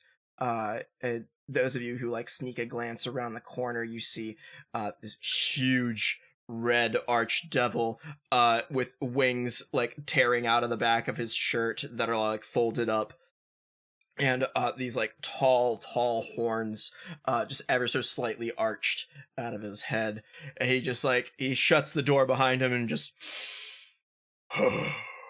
big face, and turns in your direction and starts heading towards the crossways of the hall. Oh no. I was gonna say, I immediately guff all over him. I'm going right up to his face, and I'm gonna swarm him with this smell. I'm gonna swarm him with this awful smell that will make him hopefully go, not that way. Okay. Okay, sure. Okay, so you, I assume you like give everyone a signal to like keep moving, kind of thing, and then Yeah. like flutter back around as you pass through Chad. He like stifles a vom, and like goes back through. You see Reggie and Robbie have actually put on like gas masks, and so they're fine. As you like go through, but you round the corner and you get into Belle's face. He is going to roll a Constitution saving throw against your spell save DC. And he did not do well. So immediately he is like, oh, is Markor in the bathroom again? Oh God! And he immediately rushes to the right side of the hallway, away from you all who are down the left side of the hallway. He immediately rushes to the right side of the hallway and just starts like into a potted plant, just releasing it. As that's happening, you all start moving down the hallway. You hear a loud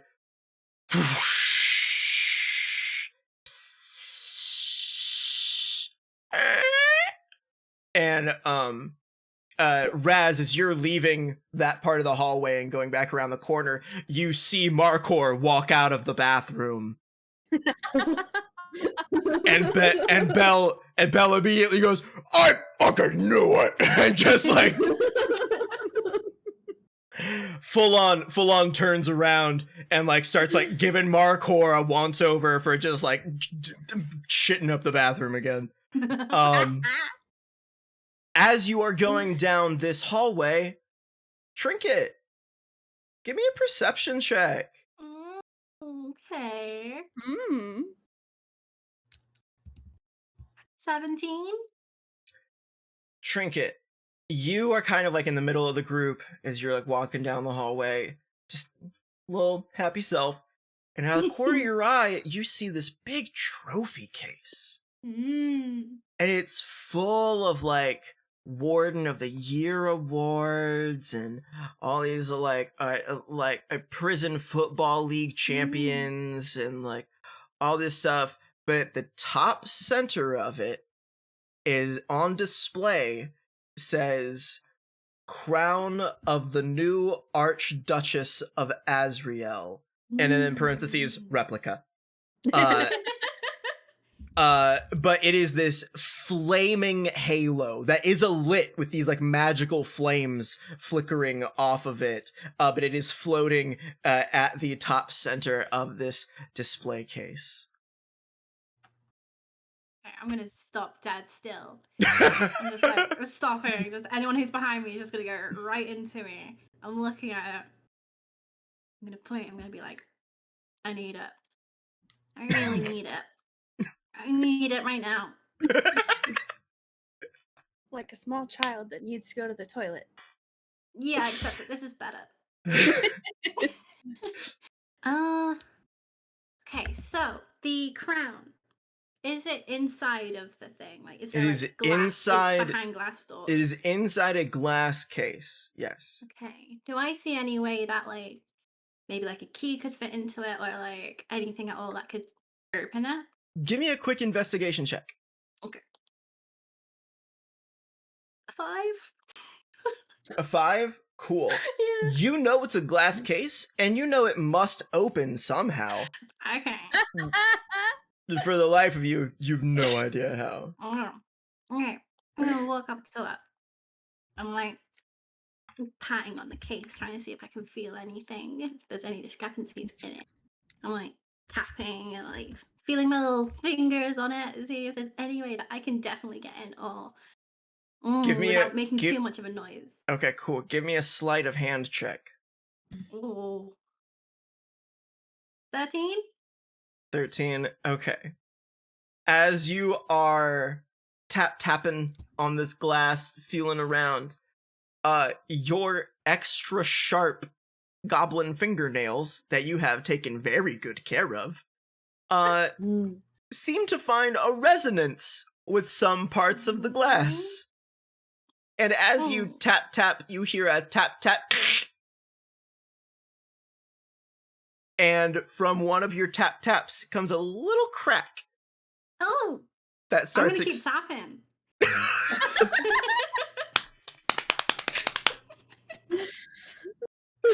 Because my eyes are set on the crown. And amazing. No, if no one else is gonna stop this, roll me another a sleight of hand check. 9. Great. Oh gosh. Hagley actually is just watching this, by the way. Hagley's just watching I think it. we're all just watching it. And Chad's like, is anyone gonna stop her? I contractually cannot stop her. Does anyone? I'm not getting between and No, like that is completely Chad. Please, none of you feel like inclined. Like you don't have to. But you rolled a 9, so you're like, oh yeah, and so you keep tap tap tap, and you're tapping a little harder now because you're like, oh, maybe if I tap a little harder, and so it like starts like spidering, and like from your one long crack, you're trying to get up to the halo, like 3 more pop out of it and start like spreading to the rest of the case. I'm gonna need you to give me one final sleight of hand check. Okay, Hagley actually pulls her back physically by the scruff of her neck. I am resisting. I am going hard for it. I am scrambling. I am kicking. The dice has been rolled. As it's okay. Hagliachi, you pull Trinket back. But you see the last little she gets on the glass sends one tiny little crack all the way up to the halo's portion of the case, where it starts to crack in a crescent. It breaks into 2 separate cracks at the top. And now Trinket, I need you to roll me a wisdom saving throw. Oh. As you feel a little in the back of your mind. 23. Yes. Oh. You feel the warm giddy sensation that you get when you've like done something hee from your god, and like it fills you as you watch the crack split into a perfect circle in the part of the case with the halo, and it just lightly flop onto the padded bottom of the case, and there is now a perfect opening for you to grab the halo from. Oh my god. Am I tall enough to grab it? You are not tall enough to grab it. Oh jeez. How tall is there this any? case? Yeah. Yeah, any of the party members could easily put you on their shoulders and lift you up. Okay, I turn around and I'm looking at it and I'm like, please help me. I will lift small Trinket. I will lift him. I'll lift you. I like, as Mary Kay does, I grab her face and I like, mwah, on the forehead, and I turn around and I go and I use my little goblin hands and I grab it with my little grubby little hands. I say every girl boss needs her crown.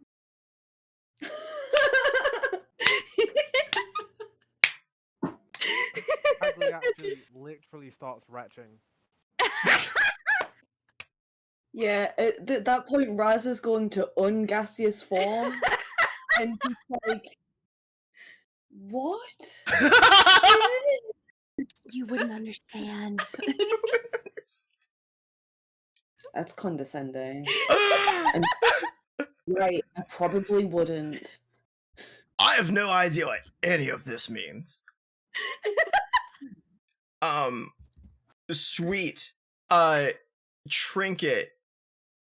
Do you put the crown on or the halo on? I do. I absolutely do. Sweet. As soon as you like put it over your head, you feel its like warmth spread through your body as it kind of settles into place into a little floating position right like parallel to your flower crown.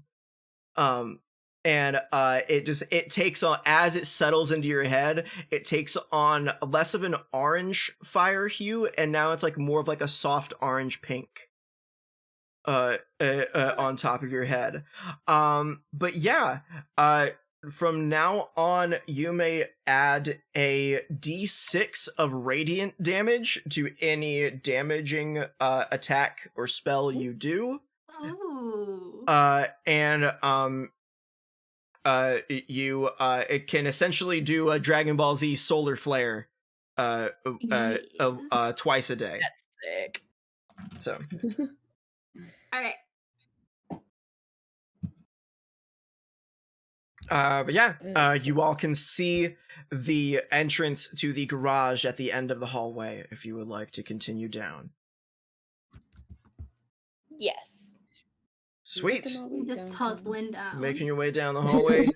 Chad is taking up the rear as you all kind of sneak up to the door, and he says, "All right, here we go. Time to really get hyped up. This is our last chance to get out of here." And you hear a ringing noise. It's like an alarm kind of sound from his pager.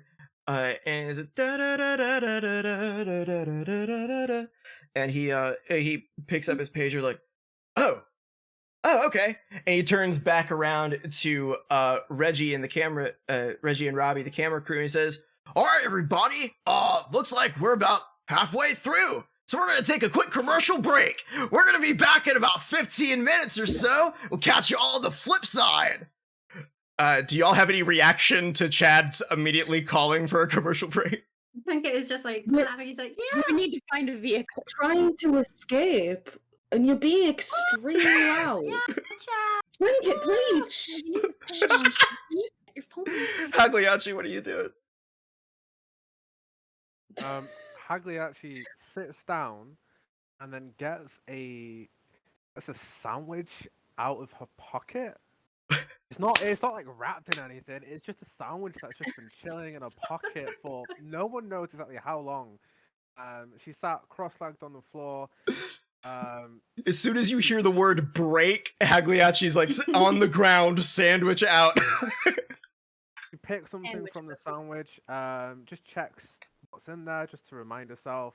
She sees a generic green plant of some kind, and just like a pink Asteria spread. And she just takes one huge bite out of it.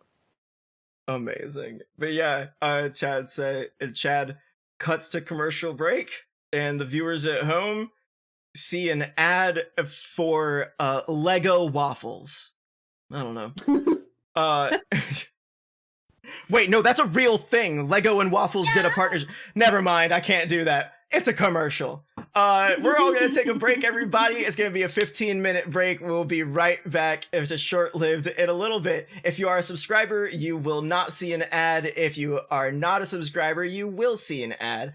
But yeah, we'll be back in a little bit, everybody. Take care. See you in a sec. Bye.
Welcome back to Short-Lived, everybody. TTRPG reality TV by me, Robbin Ridunk, short for Ridunculous. We are joined by the Nice Witch, Neapolitan Ice Cream, Paige the Black Mage, and Gubby. And we are halfway through our adventure. We have just snuck out of the prison yard after a smoke bomb filled basketball fight broke out, and we have farted our way through the main hallway and to the garage's entrance. We find Chad and company at the garage's door, who has their hand on the knob. I think Mary Kay has her hand straight on that note. We're going. Yeah? Okay, Yes. Mary Kay. Sweet. Oh, this is perfect. Mary Kay. You stealthily go up. You twist the doorknob. It's locked. That's not Shit. good. Do you want to do just like a quick investigation check on it or Yes, something? absolutely. Okay, go for it. Go Let for me it. roll that real quick. Yeah. I got 24. Sweet. This is like the most basic of double bolts. Good. Okay. You're cool. you're proficient in thieves' tools as an artificer. Yes, I'm definitely going to use that real quick. Where are my items? Great. Good God, where are they? Honestly, if you want to do this for me, just choose one of your dexterity skills that you have proficiency in. And just roll that instead. Yeah, if you have proficiency in sleight of hand, or something like that. Yes, I do. Okay, I'll pop that in real quick. Let me roll sleight of hand. Oh, What was that there, Gubby? Gubby, would you like to share with the class what you just rolled? I rolled a 7. What was the It was dice roll? Was it a 2? It was a base 2. I would like everyone to know that Gubby does have a +5 to her sleight of hand check, but shout out to the 2 crew, for you NADPOD fans out there. Sweet. Gubby, you Mary Kay takes out her kit. She's like, I got this. She pulls out what looks like a Revlon compact and opens it up, and it's full of her lock picking tools. Is that appropriate? Oh my god, yes. Thank you so much. I knew you'd have one. I knew you'd have one. Perfecto. Yes, you take that out. You take out your tools. You start tinkering with it. And you start tinkering with it. And you're tinkering with it. 5 minutes go by. You're tinkering with it. You still hear Belle giving a rant to We went back to QWERTY to keep ranting? back at Markor, who came out of the bathroom. He's still ranting at Markor. Everything left over from QWERTY that he thought he was done with is just like spewing onto Markor now. And Markor is just like Markor, just a chain devil, is just like standing there blank face. But that's like around the corner. But like 5 minutes pass, and you are frustrated with this lock. But finally, you get it, and you pierce your way through. But you are frustrated. Keep that in mind as you continue on. The vibes are off. Yeah, if frustration was a condition I could give you in D&D, that is what you are. Raz is going to take a second to just be like, I thought you were good at this kind of thing. We all have our bad days, and we all have our Mary Kay, did you Can go you not- boss too hard? maybe. Whatever. You The should- door's you open. should Let's pick a go. Ugh. So, Mary Kay, you frustratedly open the door to the garage. Inside, you all see this huge warehouse-size garage with various jagged war machines lifted on off the ground, being like fixed up and things like that. Weapons being added to these like chopped together like Mad Max style vehicles with like big ol' like gaping like teeth maws on the front. There's like wrecking balls attached to the back of some. There's like harpoons and all this other stuff. But Mary Kay, give me a perception check as you come in here. Please. Please, Lord baby Jesus. Oh, also, you all see these draconic-looking demons. There's 5 of them in various colors, flying around, working on things in like mechanics dickies, like onesies kind of thing. Nice. What did you get on your perception? 22. Amazing. You see, you kind of look past and perceive past the loud noises in here, the like shouts between the mechanics. You look through the shifting parts in here, and you see something about halfway through the room. Something very familiar. Something very pink. What you thought had disappeared before you came down here has apparently been impounded. Oh my god! And has been worked on. Mary Kay, you see the pink minivan that you were awarded for your top seller profile upgrade. But although the paint job is still the same, this looks far different from the van that you left it. It has these jagged scoops down the front of it. It has what appears to be some sort of like harpoon gun attached to the top. And there is this like spiked ball and chain hanging from a hook on the back end of it. And two what it seemed to be little turret positions out the sliding doors. But otherwise, it's still pink and just how you left it. That's my car. Now, do I have the keys is the question. Give me an investigation check as you search your purse for your keys. Oh boy. What is everyone else doing as you enter the garage and hear this? The mechanics seem to be largely distracted by their work at the moment, so you're free to walk in like the first like 10 feet of the garage kind of thing. This is a pretty big open area. So. Just to check, is Pass Without a Trace still on? As long as you are still concentrating on it, and I don't think you've had any reason to break that. Yes, it is still going. Okay. Yeah. But Raz, you are in normal form, correct? Yeah. Oh, yeah. Raz, I meant to tell you. As you are walking into the garage, and we've like come back from the commercial break, you feel a warm sensation from around your neck. Oh. Oh. What's happening? Do you take a look? Do you check?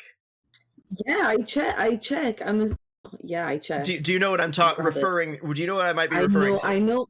Yes. You're referring to a necklace adorned with a medallion depicting a crudely painted smiley face. Yes.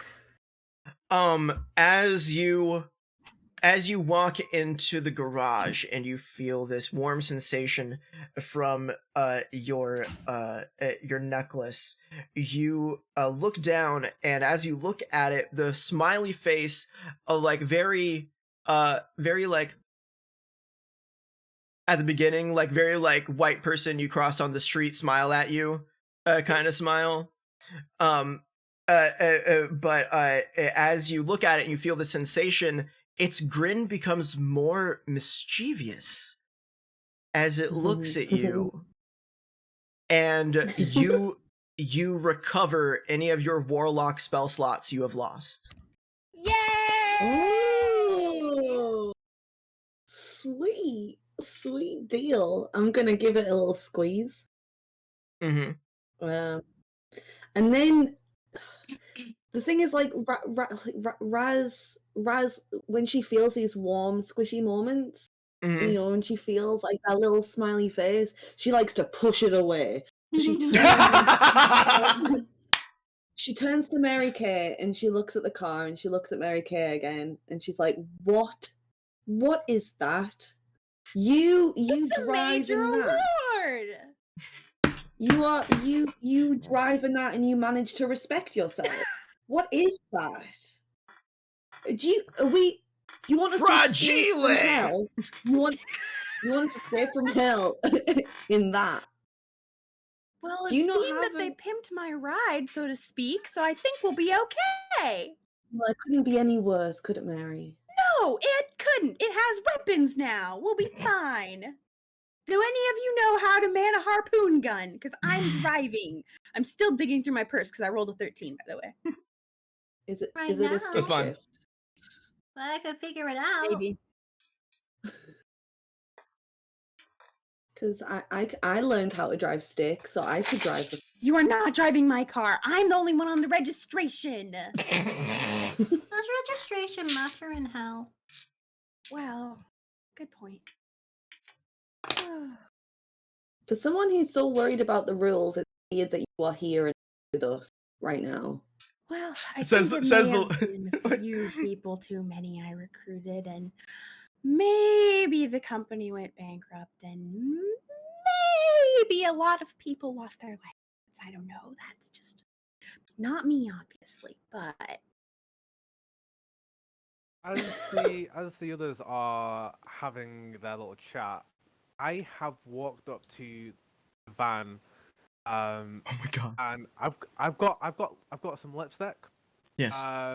It actually originally belonged to Mary Kay, and then I just draw a big circle, and within the circle, I draw a hatchetman. no. I'm gonna have to get this thing I love this. detailed I in do this need one. you to roll a stealth check. I do need you to roll a stealth check, but you still get the +10 from Pass Without Trace. My poor vehicle. Oh. 35. 35. A 35. Amazing. Yeah, these draconic demons, they're called Abishai. These Abishai are just working away or whatever they're doing. They're yelling back and forth. They've got Limp Bizkit blasting out of a stereo in the back of the garage. It is break stuff playing, in case you were wondering. Oh, my car. You hear the wait, I need to remember which one of these is which. You hear the blue Abishai, he's got a little name tag on his onesie that says Barry.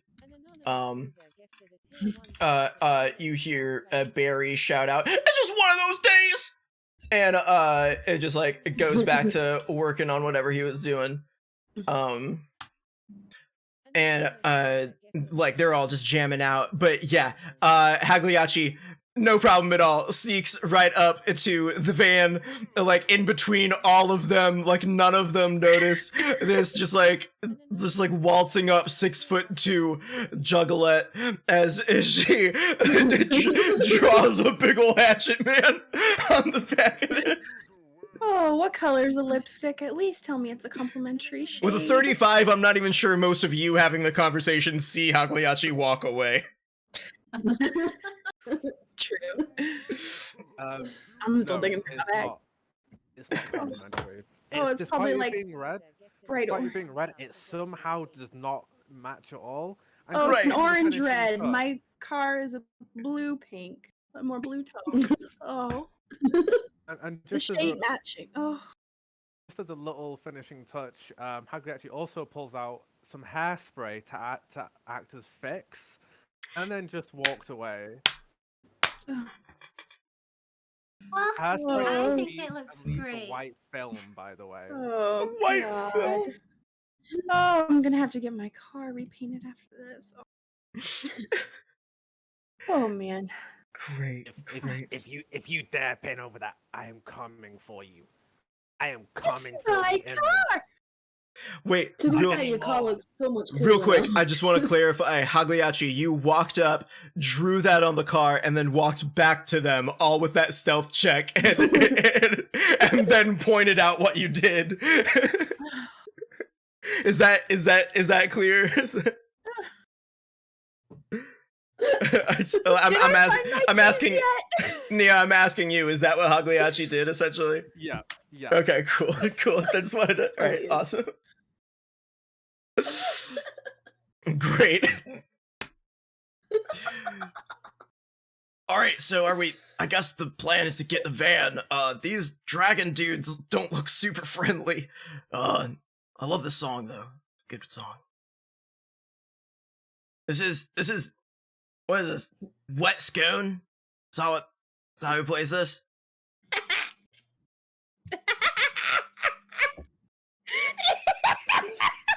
It's pronounced scone. Oh, sorry, yeah, Wet Scone. Oh, I love them. This is bust things. Oh yeah, I love that. It's just one of those weeks. Yeah, I love that. Oh, good, I'm good. Oh, did I find my keys yet? Did I find them? Yes, you found your keys. You got your keys. Yeah. It has a very cute little. It took you that whole time for Hagliachi to like go and come back. Yes. It has a little keychain at the end of it, and it's a yellow gemstone, and it glows dimly whenever there's a storm nearby. Oh yes, that's right. That's Yes. perfect. Oh. It's from my 1 year with the company. You pull it out and you see it is like giving a soft like and you rub your thumb across it like you would like a mood ring, like a mood stone kind of thing, and it lights up with a timer or like a schedule and like firestorm incoming in roughly 10 minutes. Oh, jeez. We need to leave. There's a firestorm. We will be caught in very bad weather, and I don't need more damage done to this vehicle than there already has been. I do not know what kind of insurance claim a firestorm is, but I really don't want to make it, so we need to go. Well, then maybe taking the ugly van out in the firestorm isn't a good idea if you don't want it to be damaged. No, we have the keys. We need to go. Real quick, Raz, give me a perception check on the van, real quick.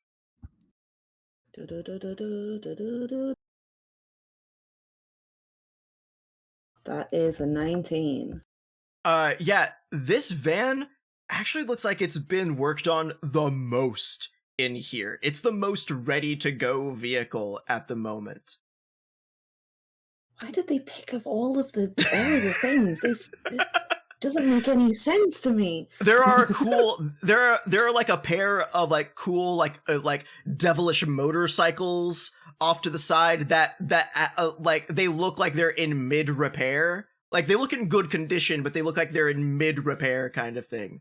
So I just feel like Raz keeps looking around the garage and there's a van that's covered in skulls. And then like back to the van, back to the like, will that even survive? I mean, I guess it, but will I survive my reputation being tarnished from driving in this? If I let you pick what radio station we listen to, will you be okay with it? I'll think about it. I'm thinking about it. I've thought about it. Harder. you think harder? Yeah, yeah. Let's get in. Good, let's go. Okay. All right, everybody, roll new stealth checks as you try to sneak through the garage and get up to the van. Is this including the? This is still pass without trace. Yes, so add 10 to whatever you roll. 19. 30. Oh my god, y'all! You are so lucky. You're so lucky you have a rogue and like another person behind you. Golly dang. Oh my goodness. Okay. So you sneak up. Mary Kay, you are sure this is yours because you see the license plate that says BUBABE1. Yes, I have a vanity license plate. Yes. Oh my gosh, this is the best. Ah, I love it. I'm living. I'm so happy. Sorry, I came up with that last minute yesterday. I was That's like, so I have to give her. good. I have to give her the car. So Yes. okay, awesome. So, oh yeah, Hag. Ooh, rip that cotton, baby. Ooh, sorry.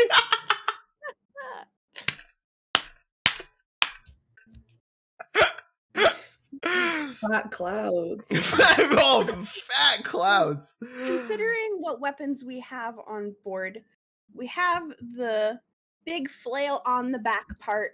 We have the turret on the top, and then we have 2 little guns to the side. Sorry about my. So yeah, there's a harpoon gun on the top that you can like. It has a load of harpoons next to it to like pop in and fire off. There is the spiked wrecking ball on the back, and then the 2 spots on the side are where the sliding doors of your van like usually are. Nice. But they've been like cut in half, so they're essentially like scouting positions where people can like fire off spells from, or something like that. Like this isn't really a niche reference, but the Turtle Mobile. You know how the sides of it could like Yes. like slide, like anchor down and open up to like little platforms. That's what they've done to your van. Sick. Yeah. Okay. Sorry. Awesome. Awesome. No, that's good. That's a good point of There's your reference. TMNT reference for everybody. Expect a lot of crap references on my channel, so TMNT's not a crap reference, it's a good reference in my opinion. Turtles. Okay. Sweet. You all hop in the car. What are your respective positions? Gubby, obviously gonna, you're gonna be like, driving. Trinket, I'm yes. going to drive, of course. In the back, like underneath the chairs. Okay. Yeah. This I'm still main turret. She's never seen a car before. She doesn't know what she's doing. Nice. Oh, bless her. Yes, this is still like a full size like family van, and it still has the capacity for such. Just to let you know. So yeah, I imagine Trinket is in like the third, has like crawled over the first row of seats to the back row of seats and is like hiding under that section back there. Great. Raz, where were you in the harpoon gun? Yeah, I'm driving that harpoon gun. Okay, and Driving it, Hagliacci. sitting it. Reaction's in the back seat, like kind of not sat straight, kind of like just sat awkwardly to the side. So sat like a bisexual is what you're saying. Sat like I want you to okay, you know I'm gonna ask for a visual. I want you to like, is it like the one leg is it like the one leg up in the chair and she's like this, or is she like full on like laid back in it, or is she like cross leg? Like so she sat so that her back is facing like the side wall where a window would normally be in like a normal van. Yeah. With like one leg up and the other like across like two other chairs. Yes, obviously like propped up. Yeah. Yeah, and she's about to start beatboxing. Oh, please. Oh, okay. Okay. I'm gonna mute myself. No, I'm not. Nah, better not. Like that, and it's not very good. It's not the worst thing in the world. It's pretty good. I don't know. Chad starts bobbing his head. He's like, "Oh, sick, a beat." Okay. And he starts jamming. Great. As you all are getting into your positions, amazing. You see Whitney, the white Abishai dragon, start to walk by the shop, just like looking for tools and everything, as you all are just kind of casually piling into the van. And she like looks down at the wrench that she's not sure is the right wrench, and then looks up at y'all, and then waves to Hagliacci, I guess, who is in the back seat. Waves to Hagliacci. Do you wave back? Yeah, Hagliacci just got not like a wave, more like just like a nod. A knowing like sup nod. Yeah, gotcha. And yeah, she like gives you the same nod back. Goes back to the wrench. Looks back at you. And then just goes, guys.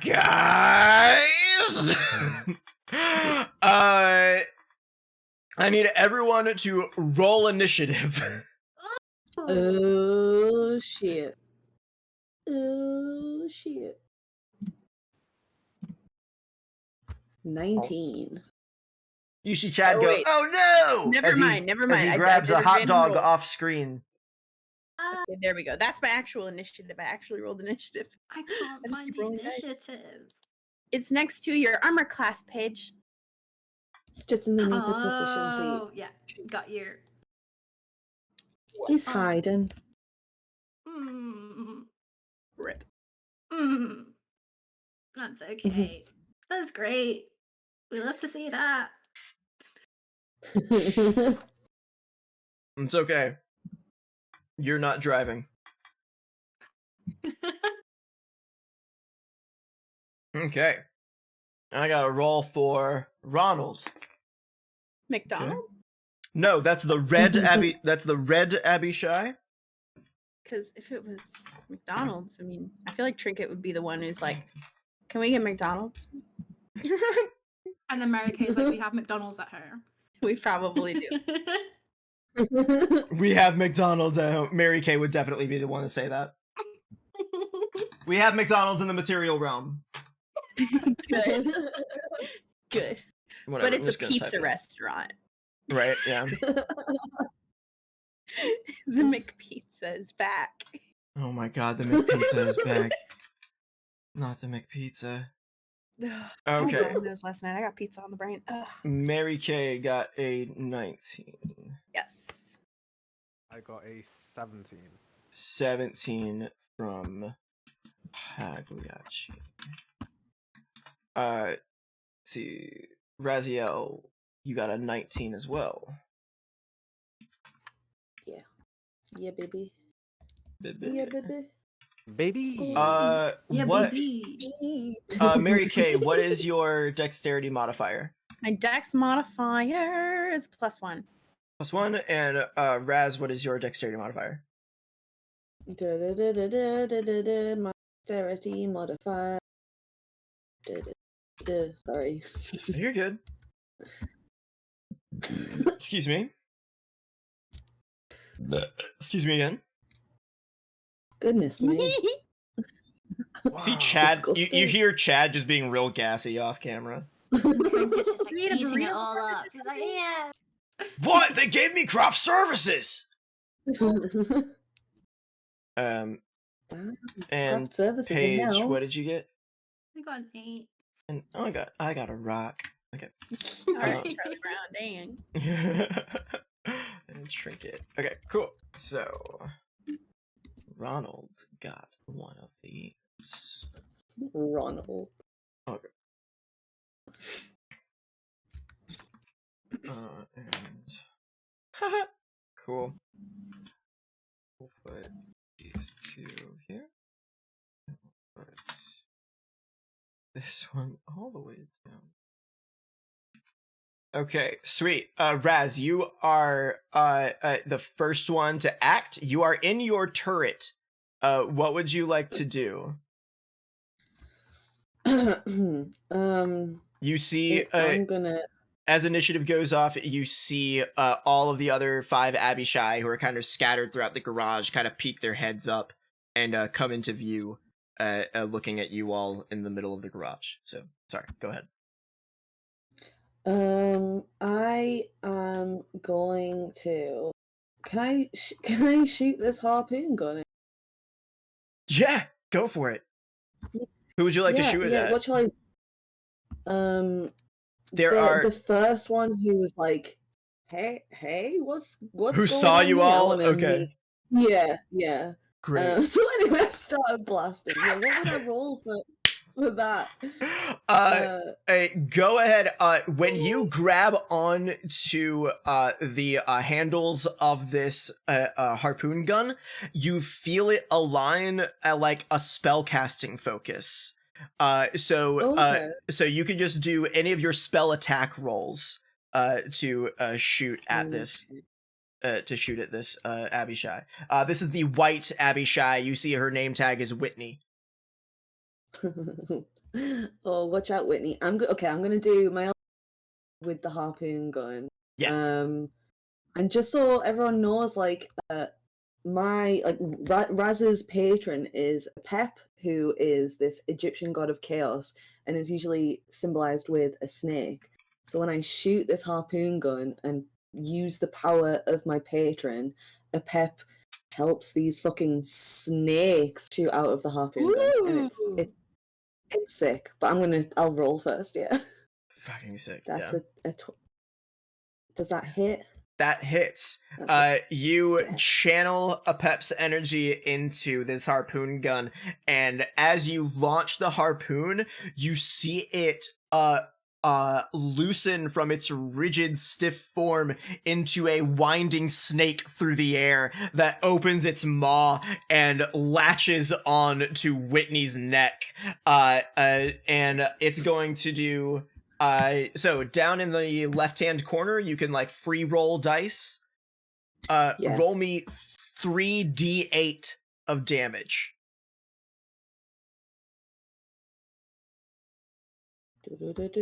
That's 12. And then add your charisma modifier.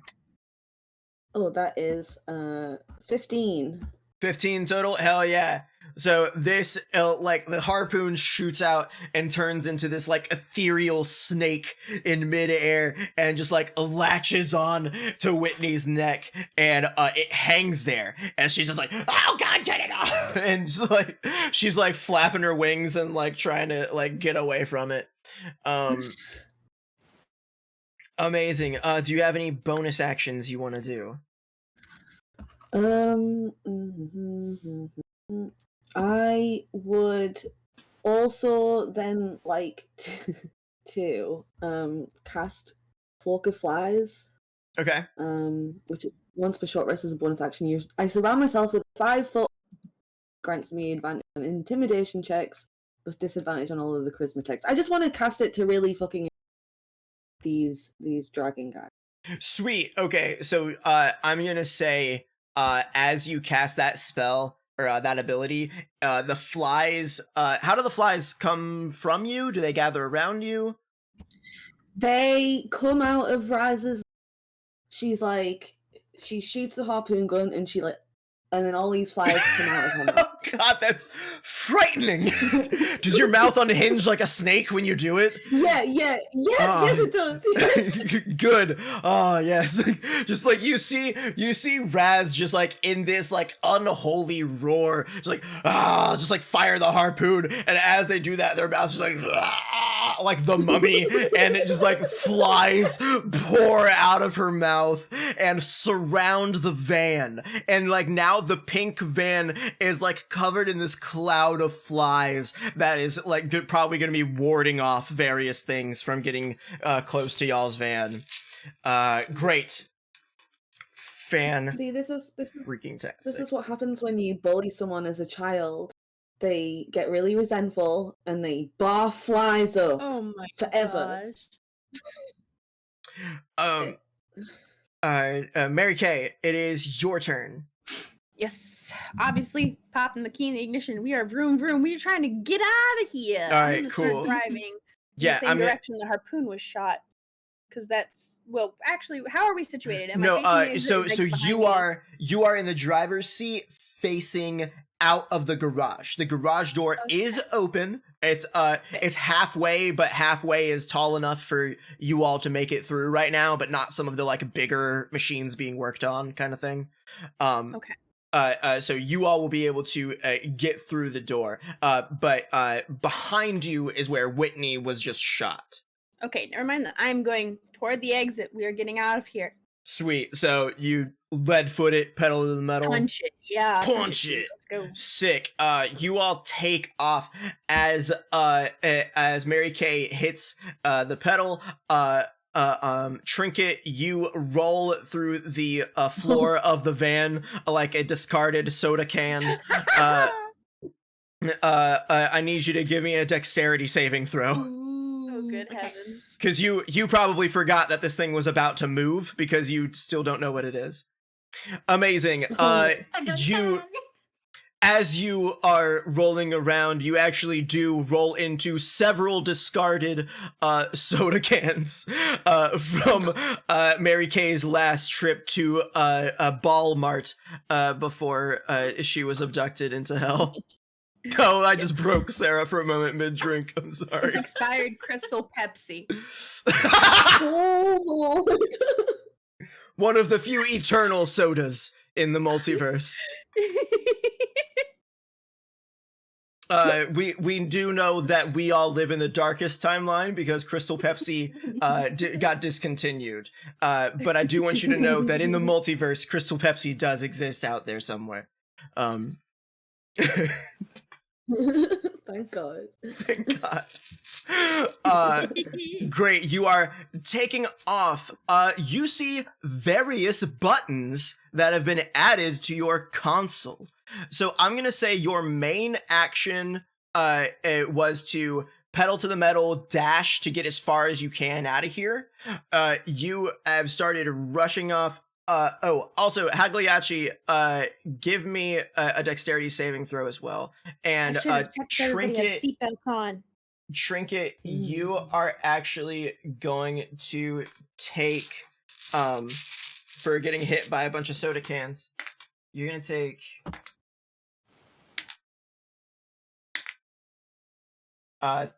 12 points of damage. From various soda cans flying about on the floor. It was a 12-pack. You got hit for every can of soda. It like opened and it just went. Yeah. Oh my God. Yes. It like the little like cardboard packaging started to fall apart after its time in hell, and so like as it took off, it was just like plunk plunk plunk plunk plunk plunk plunk. And just like Possible scenario. And Hagliachi, yes, dexterity saving throw from you as well. Yeah, so that's 27. Oh, That's yeah. amazing. That's not 20. You are used to riding in the back of vehicles that are taking off at a high speed.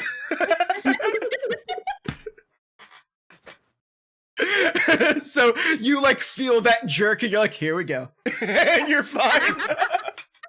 Doesn't even need a seatbelt. Raz, you're just like infuriated. Sorry, Neo, what was that? Neo, what did you say? My bad. Hagley actually starts beatboxing faster. Yes. I'm tearing up. Amazing. You all pile in the van. You are taking off. You put a good amount of distance between you all and the garage. You see the red and the blue Abishai flying out of the open garage door, taking off after you. Sorry, Mary Kay, your bonus action. What random button would you like to press? You can roll a dice. You can just like. There are 6 buttons of various kind of labeling with no actual words. Actual words. What do the labels look like? Or is there iconography? I mean. Yeah, there's like some crude iconography. Okay. I would say one of them looks like a slippery road sign. One of them looks like a Jax kind of thing, like a rubber ball and Jax, kind of thing, like that little metal thing. One of them it just looks like a little flame. One of them looks like a hedgehog. And then how many have I listed now? I don't know. There's a few for you. Okay. I lost count. That's okay.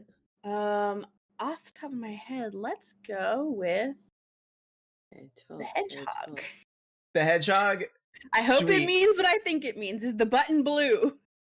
As you press it, what was a red button lights up with the brightest LED blue light. And you hear from the crude radio that's like built into it. Around at the speed of sound. Go Please, please, gotta go please fast. go. Doesn't say go follow fast. my rainbow. Gotta go fast. Yeah, like, Yes!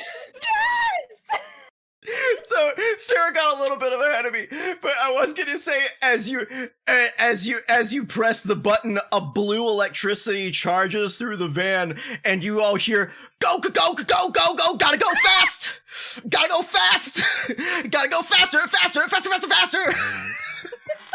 Oh, I hope it doesn't- It's just a mega mix of the Sonic song. Right? Yeah, it's just like a compilation, like just starts playing as you all just take off. Like a cloud of orange dust from the burning plains is like kicked up into Ron and Barry's faces. I'm actually gonna roll Nice. Constitution saving throws for Oh, both of jeez. them.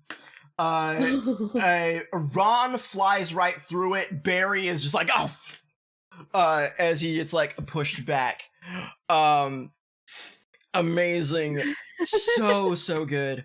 Great. That was your bonus action. Oh, that's a great bonus action.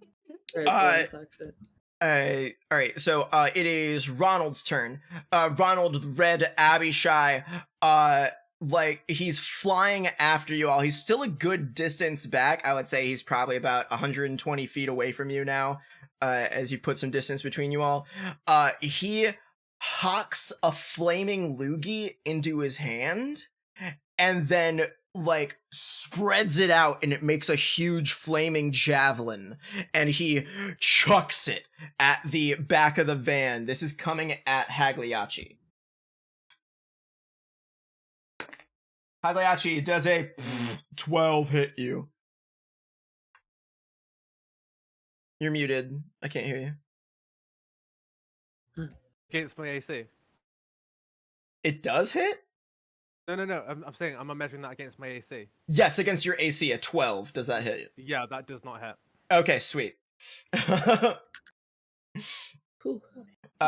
Great. So, he chucks this flaming spear at you. You just, how do you avoid it? Do you use something to block it? How do you react to this thing coming at you? I avoid it and then I flip the bird at him. Amazing. Do you just kind of like lean to the side as it like pings into the seat behind you? Yeah, and then I just very slowly.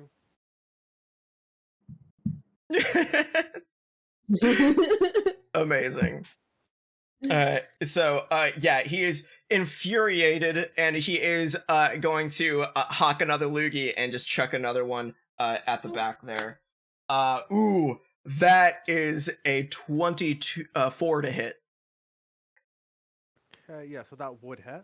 That will hit. Okay. That is going to do... Which I dice? do not like him. Do not Think like about them. the damage this is doing to my vehicle. Oh yeah, the seat behind you is definitely singed, Hagliachi. Oh. The leather is not what it once was.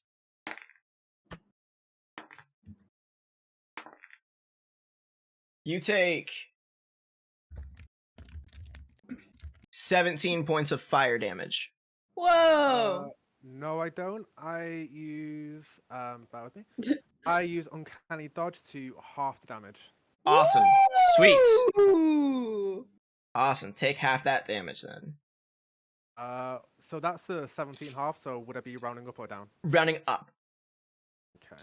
I round friendly fire down if it's half damaged. But I round like actual damage to you done by an enemy up when halved. Cool. Sweet. Barry is too thrown back by the dust cloud to do anything, but at that point you hear far behind you, oh, not that far,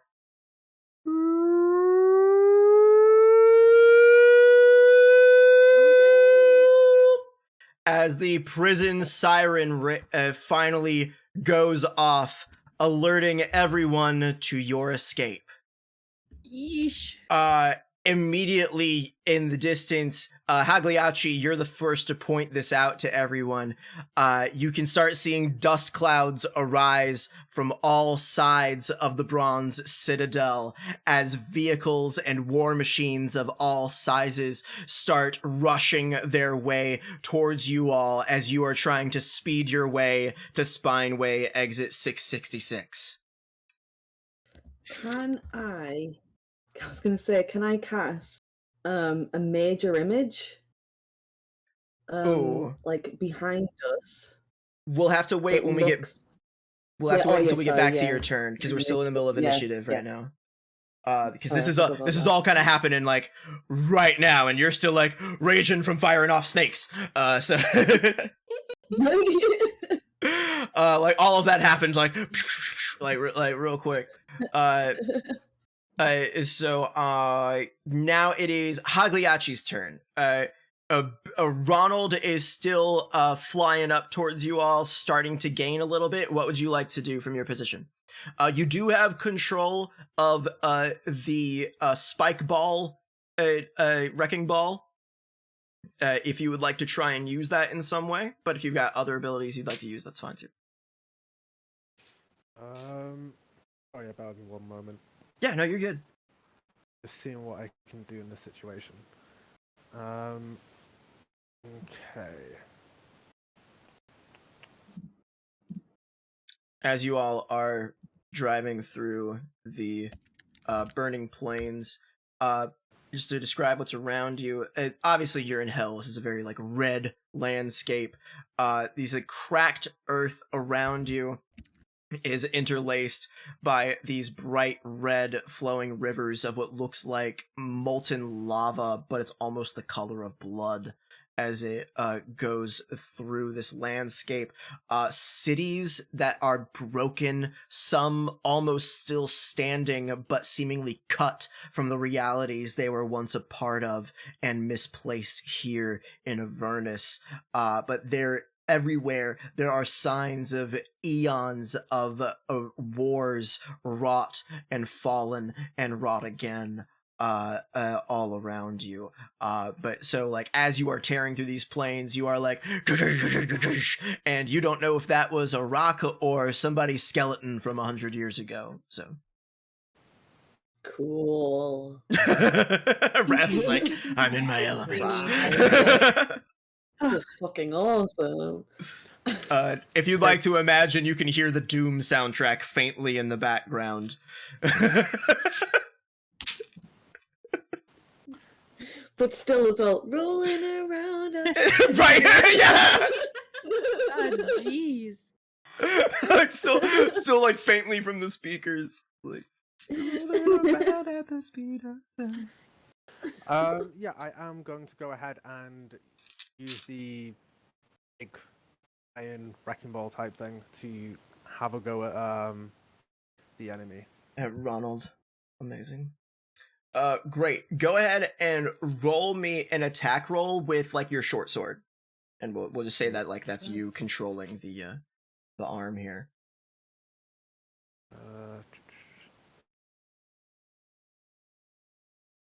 Sorry, how do you do that with this? Oh, so on your page, under the actions page, on your character sheet, Yep. you'll see the short sword, and that +7 is what you want to click. Okie doke. Oh, the +7, my bad. There we go. Yeah.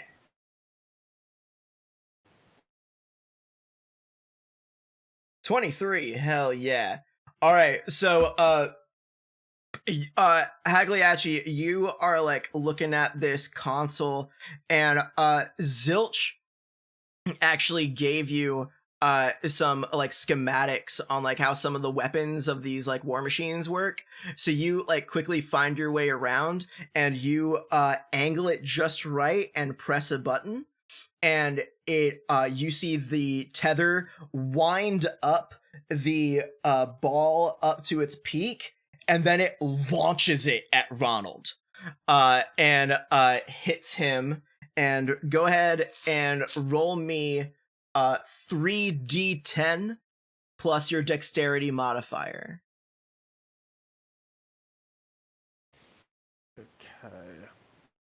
That's the custom roll option, sorry. Yeah, sorry, bottom left-hand part of the screen, the big dice down there. There we go. And then the the D10 at the top of the list. So not the two of them, that's the D100, the T10 above it. So 3 of those. And then add your +3 from dexterity. Mary Kay is slowly fading from existence, it looks like.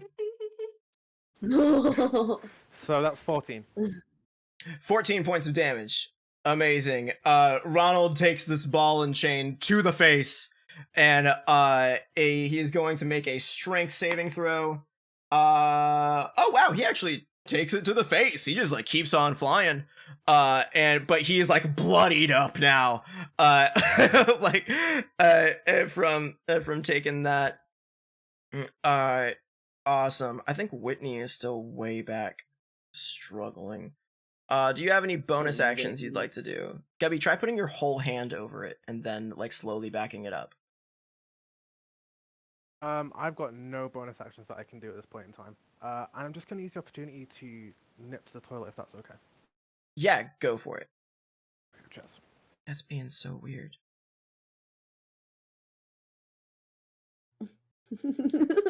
You're also muted if you know that. Jeez. Okay. Cheese. Cheese and crackers. Cheese? What about cheese? What Oh, if is that you- my subtitle? Ah!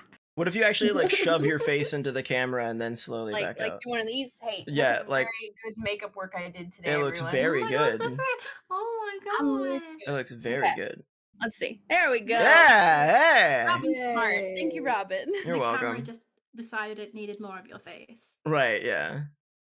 I mean, how could you not? How could you not? How I could look you great not? today. You do. You all look so good. I hope you all know you all look Oh, so thank good. you. I'm living. This is great. You look great. Yeah, while Hagliacci is going to the bathroom, In my car? and no, Just sorry, pulls one of the cans out Nia is and going just to starts the, pissing in it. just starts pissing in the back of it. Honestly, out of all of you, Hagliacci would be the one to stand up and just piss out of the back of the vehicle. So, Yeah. but it is Whitney's turn, but she is still struggling with a snake harpoon back in the garage. Nice. So she is nowhere near here. Yeah, But Whitney. But in that moment, you all see, Raz, you see this, Trinket, if you're like looking out a window, you'd probably see this as well. But you see, one of those motorcycle, war machines rushing past Ronald and coming towards you all. There's 2 of them actually. One of them on one side of Ronald, and the other one on the other side, and both of them with little side carts. In one of them is Chad on the bike and Reggie and Robbie in the sidecar. What's up, everybody? Welcome back to Short Live. We're just catching up with everyone here, and we're gonna make it out of hell. And on the other side of you, you see Xander Kaj on this massive bike with Zilch riding in the sidecar. Nice. Yes. It's just the lads. Legend. Lads.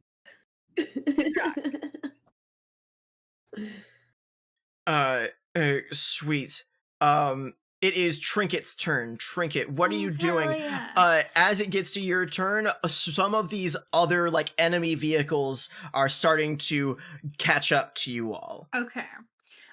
So when Mary Kate pressed the button, did it like light up the entire the car? Yeah, the whole car had like a surge of Oh, blue okay. like electricity.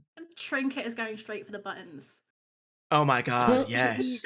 Just start pressing buttons. You just want to start pressing buttons? Awesome. Yeah, she's just climbing over everyone, elbows and faces. She's getting to those buttons. Great. Roll me a d6. Oh boy. There we go. 1. Great. Cool. You press the one that is shaped like it has a little symbol of a flame on it. As you press that, two you, off to the sides of the vehicle, you see like the camera crew contending with some enemies, and you see Zilch and Xander fighting off some people.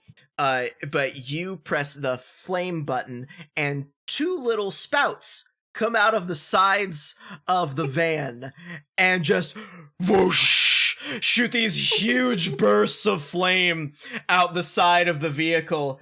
And all of the enemy vehicles are going to have to make dexterity saving throws as just like these huge flamethrowers like start gushing fire out the sides. That is not gonna do it. Dang. That is definitely not gonna do it. That will do it. And that will not do it. Amazing. Paige, will you go ahead and roll me 5d8? Oh yeah, okay. How do I just like? Oh, there we go. 5 of them, did you say? Yes, 5 of them.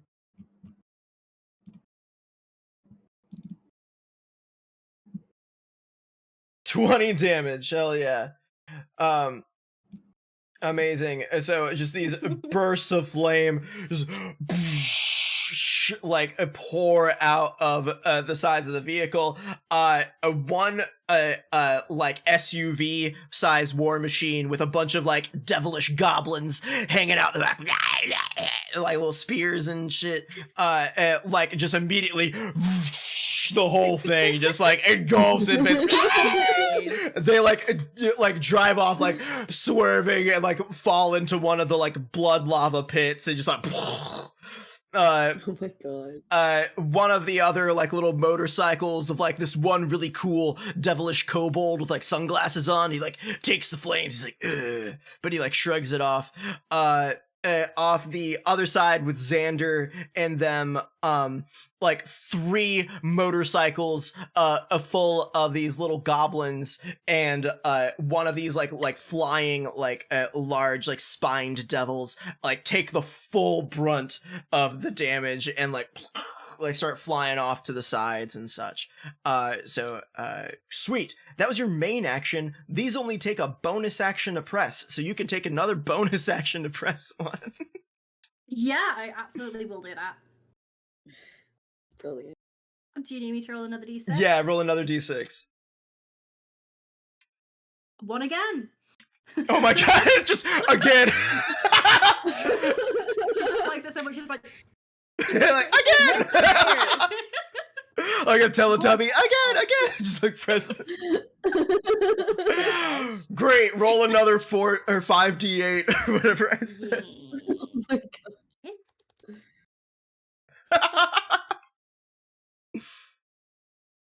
Fuck.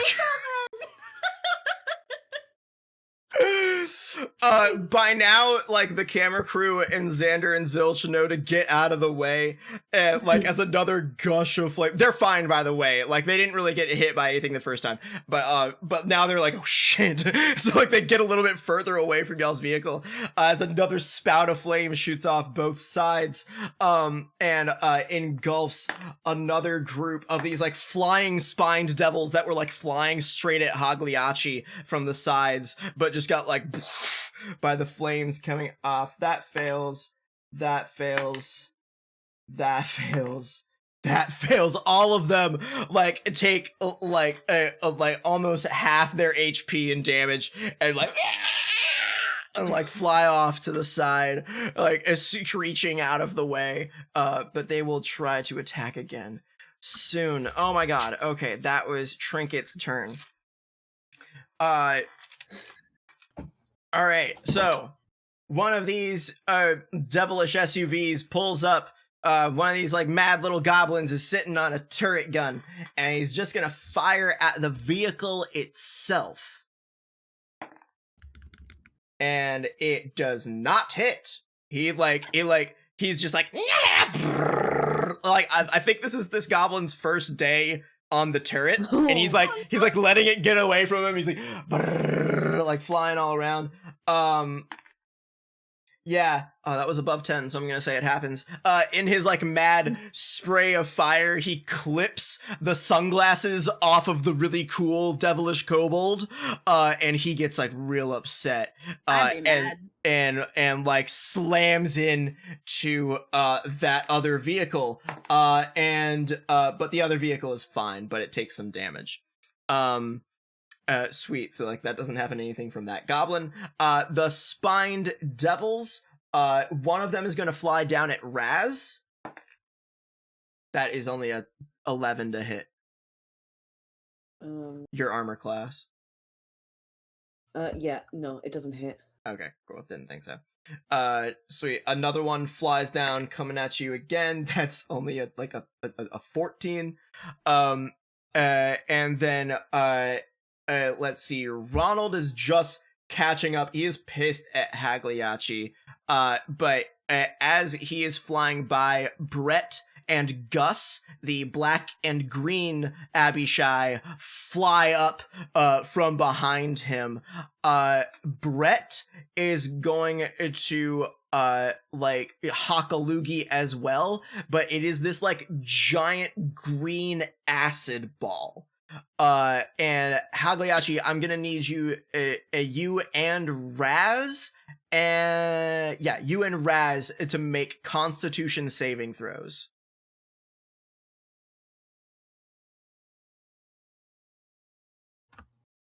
Are you joking? Oh, Raz. Oh, Raz. Okay. All y'all are going to take. But both of you failed. So you're gonna take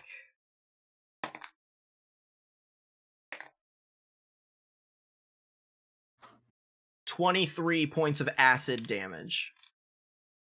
Oh. Oh. This has Um. ruined my day. Oh, I'm sorry. You're breaking out of hell. Is that okay?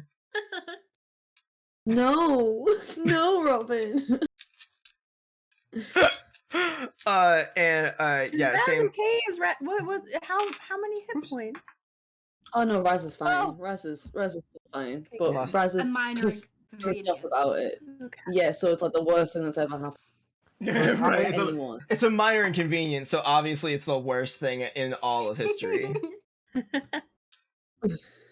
Could I roll for lucky to roll another d20 to basically re-roll my con saving throw? Yes, you can do that.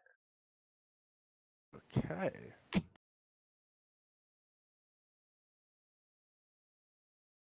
So this time it was 16. Okay, yeah, you'll take half of that damage. Nice. And in that case, I'm gonna use my dodge again to half that damage further. Both of those would be reactions, so you can only do one or the other. Okay, that's cool. So 16. Okay. Sweet. Sorry,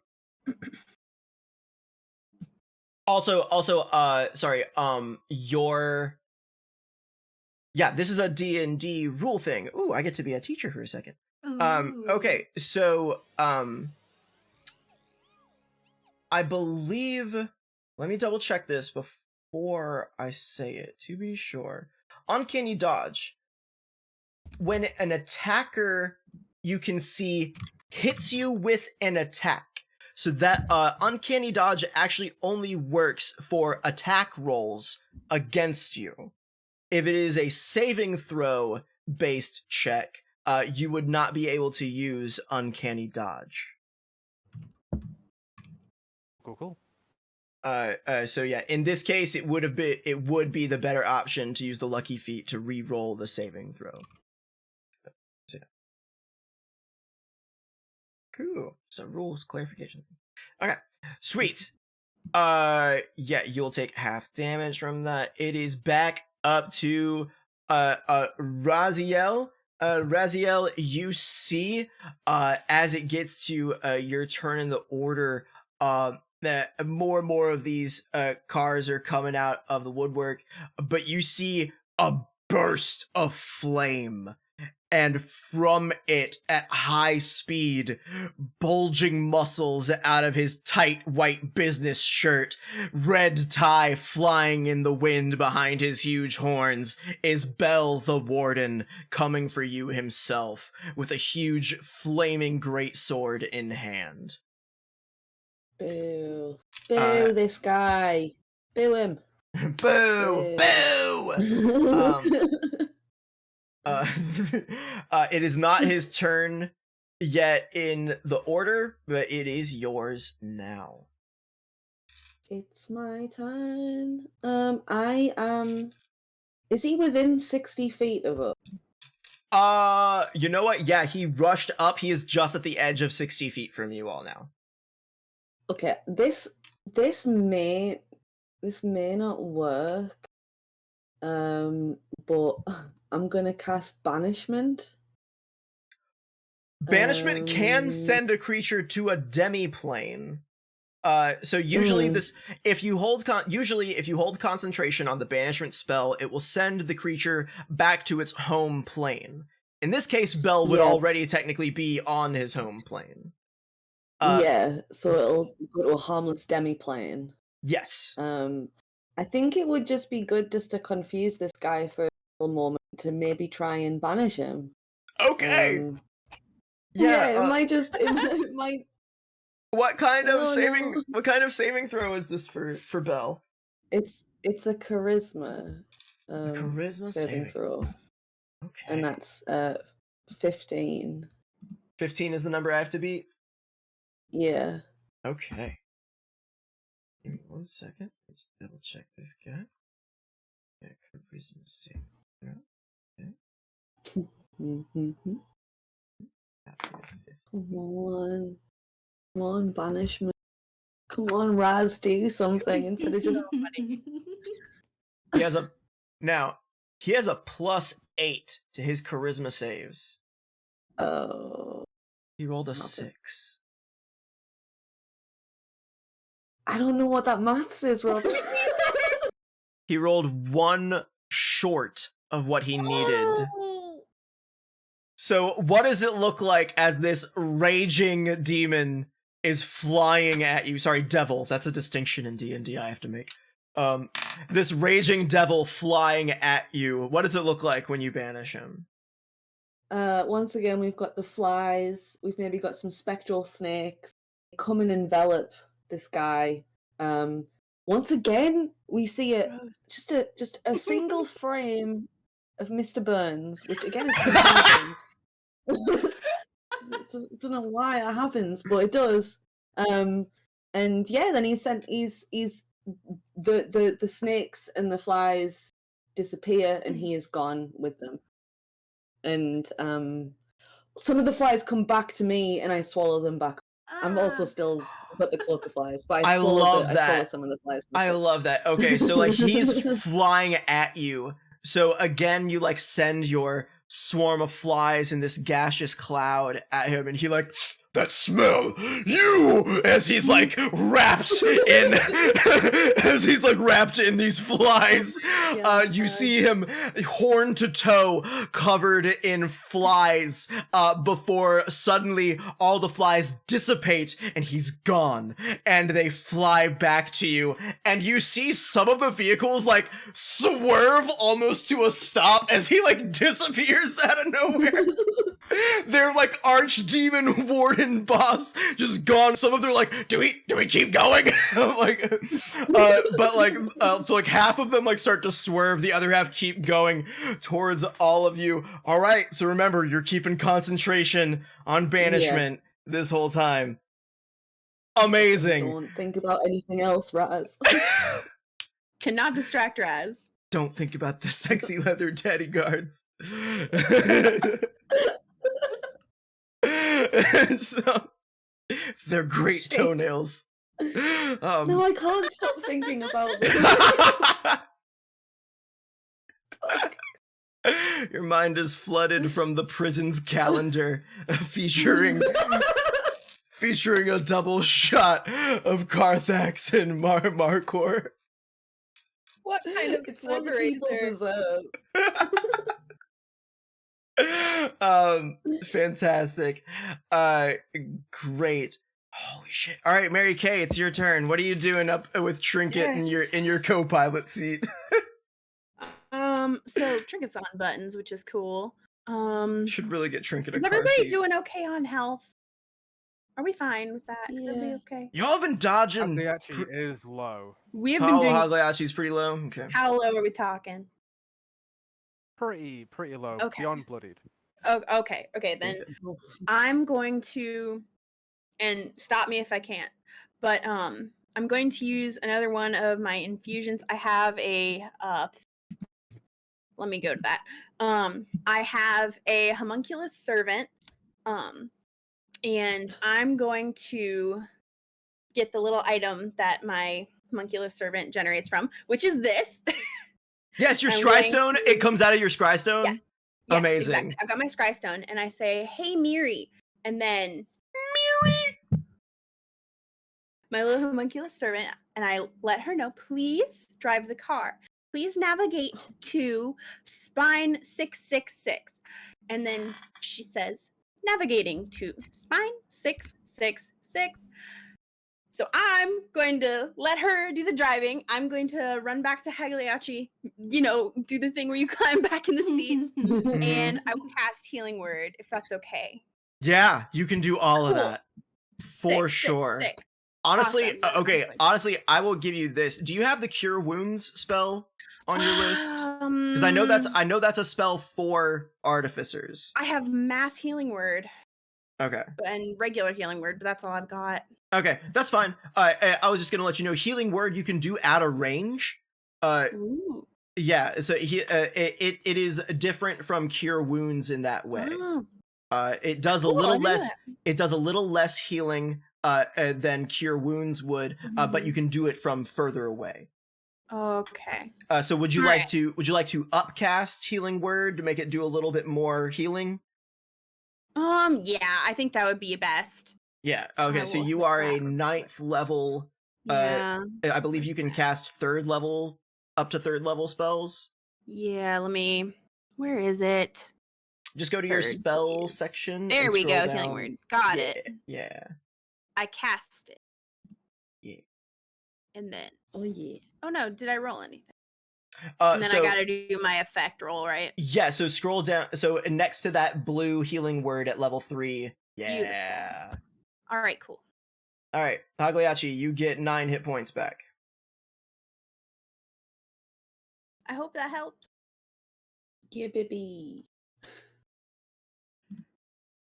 And that will take us. Let's see. Ron is catching up. I'm just gonna take Whitney out of this. Whitney is like wrapped up in a snake. Get out of here, Whitney. Poor Whitney. All she did was see someone. Right? Just witnessed something. She witnessed. As you drive to work on the road.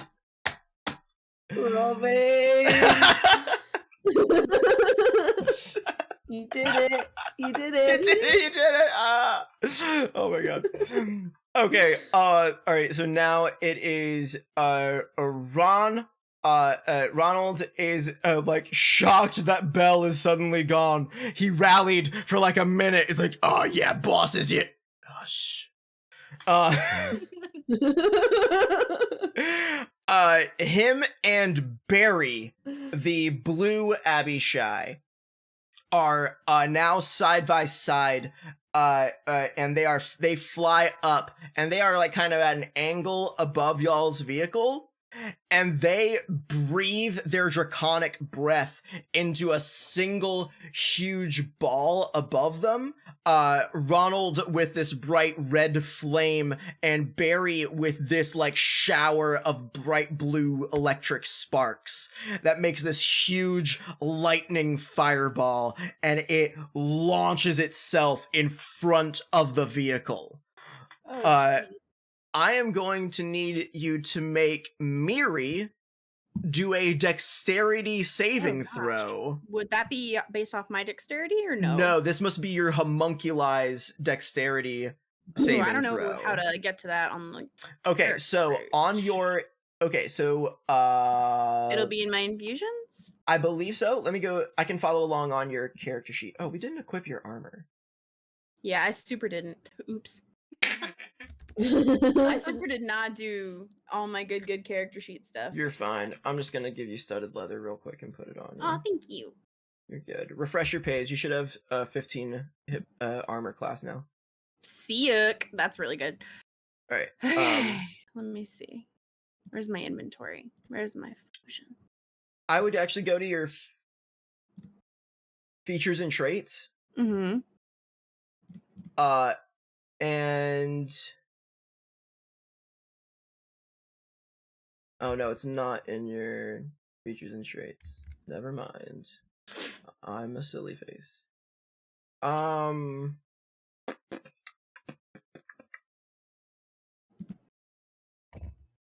Here we go. Choose whatever. Sorry to take us out of the fiction. No, for a you are. minute. You're totally fine. You're totally fine. Okay, refresh your page. Thank you. Go to your inventory. Inventory. Scroll down to the bottom where your infusions are. Yes. Click homunculus. Click the homunculus Perfect. servant tiny construct, and that should open up a stats tab. Yes, for there your we go. homunculus. Okay, so You actually have a said plus. dexterity? Yeah, under saving throws, you actually have a +4 to your dexterity saving throws Mhm. for Miri. Okay. So you're gonna roll. I will. So roll a d20 and add 4. 20 add 4. And we roll. 2. 10. Miri is like obstruction ahead and keeps going. Rerouting. Rerouting and just like slowly yeah, you know what, jerks it, just like jerks the wheel, so like you start to turn out of the way, but you just kind of like drift into it almost. So you all are gonna take damage from this. Oh. That's why I thought it was so funny you put Miri at the wheel. It's pretty bad. Of all the times to have done it. But they rolled really low on what should have been like a really big attack. Oh my god, I rolled 4 ones! Okay.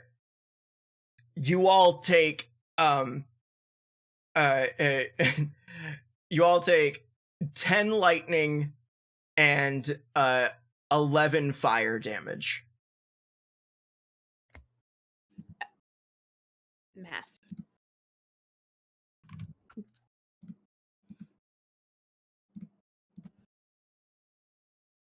How's everybody looking? I'm alive. We're okay. Yeah, I've I'm still got like alright. Probably gonna heal half my again. health. Hagliachi, how are you? Can you just go over the damage one more time? Yeah, it's So I can confirm? 11 fire and actually I think it was like 8 lightning instead of 10. It is 8 lightning damage. Cool. I have to use up my relentless endurance to not die. Okay. Got you. How many hit points does that leave you with? That leaves me with 1 health.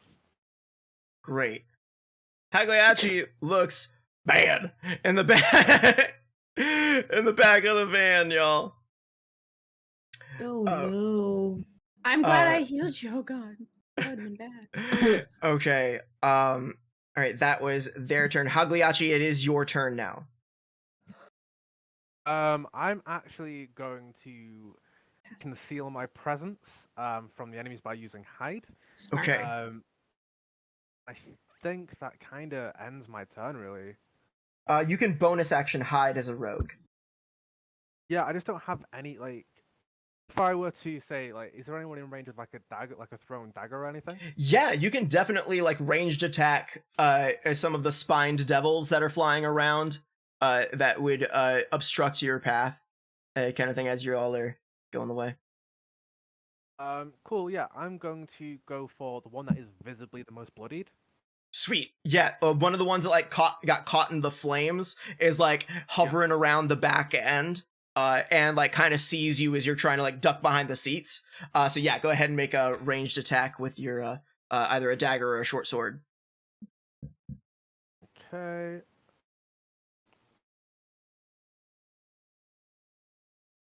Let me just equip my dagger.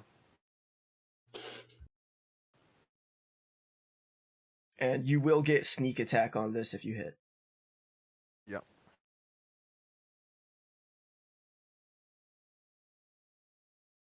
Oh, you gotta That is roll. a... You gotta roll the hit first. You rolled the damage. There you go. Sick. Yeah, So that that's definitely. 22 to hit. That definitely hits. All right, and you're a level 9 rogue, which I believe gives you 4 sneak attack dice. 4 or 5, I can't remember. 5, and I'm gonna roll them now. Hell yeah. It's 11. Sweet. All right, so 18 points of damage. Yeah, you toss this dagger as you're like hopping over the back seat, and you just like completely like pierce through its wing, and it just like spirals and it hits the really cool kobold, and he just swerves and and crashes off on the side. Get. Yeah. Cool. Trinket, it is your turn. Okay. There's still a few enemy motorcycles and all around you.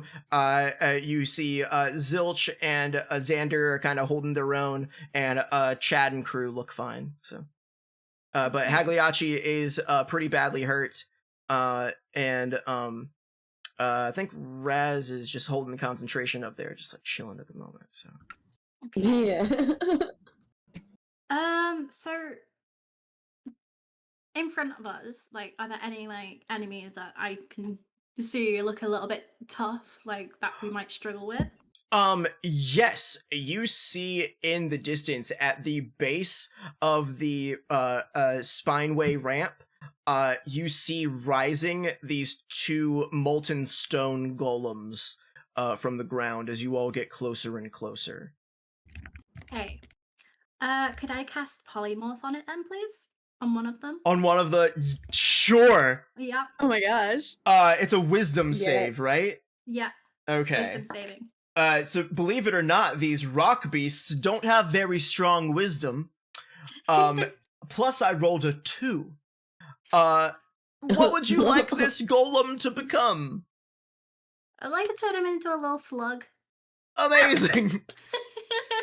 Just a little guy, just a little slug.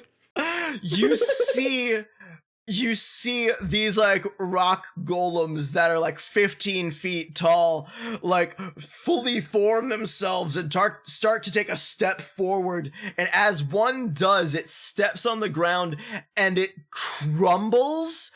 And in its, after the dust settles, you see what's essentially a slugma. Just like,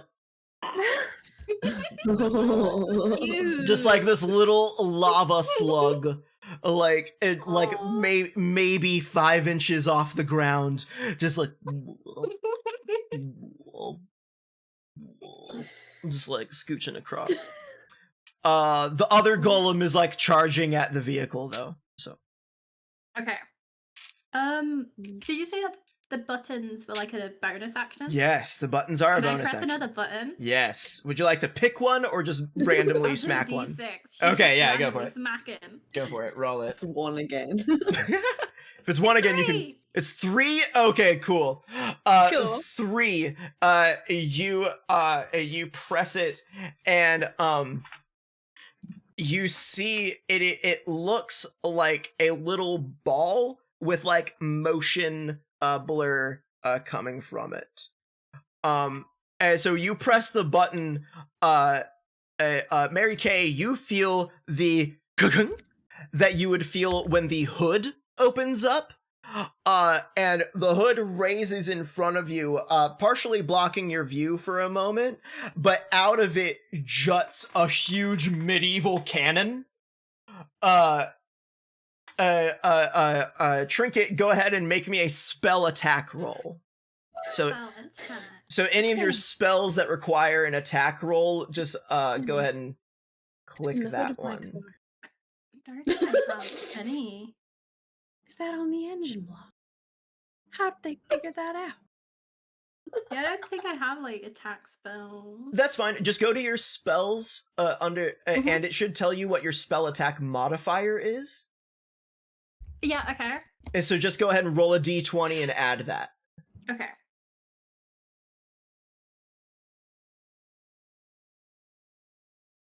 That'll be 17. Okay, great.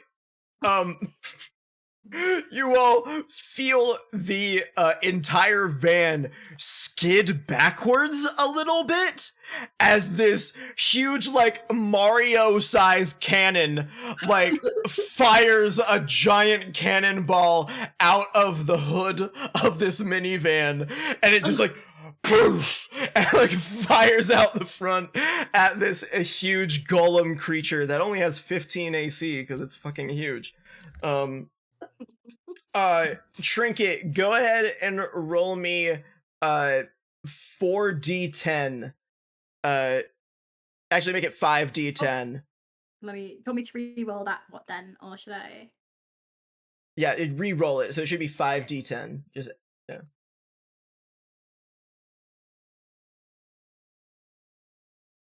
23. Great. You fully see this cannonball just blow away an entire arm off of this rock golem. Oh my gosh. The one that would have like swooped down to like block your path as you come through. You all are racing up this hill. As it comes back around to you, you start to feel the bumps of the spine on the Spineway 666 ramp. You all are getting closer to the exit. What do you do as you still see an onslaught of beings coming at you all? Okay, so I'm still concentrating. Yes. I'm still focusing not to break my concentration. Sorry. And this is gonna go. This is gonna go for everybody's turn this round. What are you doing to like get yourself in order as you're like about to like get ready for the gate to come up? So yeah, go ahead, Raz, whenever you're ready. I am going to. I'm gonna go for another Eldritch Blast. With the harpoon gun. Sweet. I'm just again. I am just blasting. Just blasting it. At this level, you can shoot. At this level, you can shoot 2 Eldritch Blast beams, right? 2 beams of yeah. Nice. 2 beams. Go ahead and shoot them twice. I'm gonna shoot these twice. I don't know what that was. A song. It was a song. Okay, so that one was 19. Okay. And the second one is 16. Sweet. I'm gonna say you fire these at Ronald and Barry, who are still kind of hot on y'all's tails. And much like what happened to Whitney, they like these like snake harpoons fire out and like latch themselves to their necks, and like both of them drop out of the sky as these like boa constrictor sized cobras like wrap around both of them and drop them to the ground. Yes, Raz, you're amazing. Going for it. Is Raz just saying that to herself? Just like Yeah, Raz, yeah. you're Raz is amazing. like, you are good at this. You are good at this, Raz. Believe in yourself, Raz. Yeah, Raz, You're great. please, love yourself. You're Yeah, she's shooting. She's like, if you can't love yourself, then how are you gonna anyone else? Oh my god, bitch. You hear the distant sound of snaps, and a very faint whisper from your god, Pep. Amen.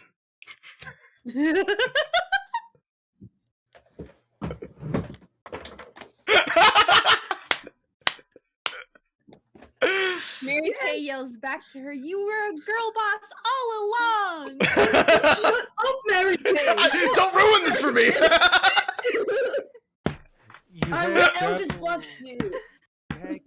puddles of blood. Casually So- dying in the back of my car. Shut the hell up, Mary. Oh, okay. Next, Mary Kay, what are you doing? Oh my gosh. Okay, so I'm going to cast a Oh well, first of all, I'm going to say thank you, Miri. Hop back into my driver's seat. Mary's going to, get Yeah. back into the stone. I'm going to take the wheel again and cast Mass Healing Word as I take back control of the car. Cool. Yeah. I'm going to take my other 3rd level slot for that. Sweet. Okay, let me roll for that. 7. Everyone gets back. It's not much, but it's honest work. Everyone gets back 7 hit points. Just as you are like readying this spell, you hear your keys give a chime.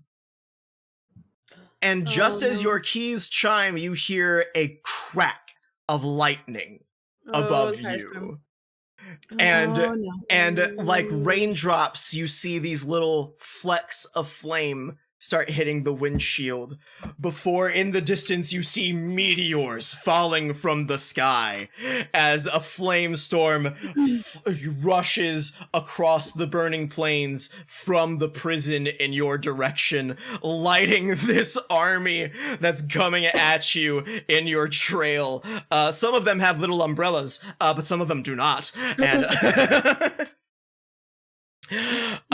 And you all are fine right this minute. You're just getting like the drizzle of it, but you see behind you the storm like waking over the prison in the distance, but you are like bumping up the Spineway ramp now, and you feel a further warmth through your magic from your stone, and your Mass Healing Word doubles in potency, so everyone gets 14 instead of just 7 hit points from that.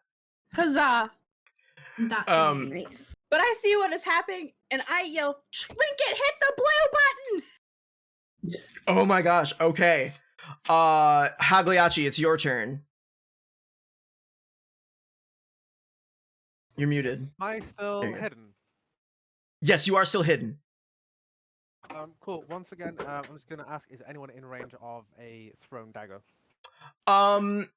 You see one lone motorcycle with like this really beefy devilish dragonborn on it, who literally looks like the Terminator but like a dragon person. Oh my god.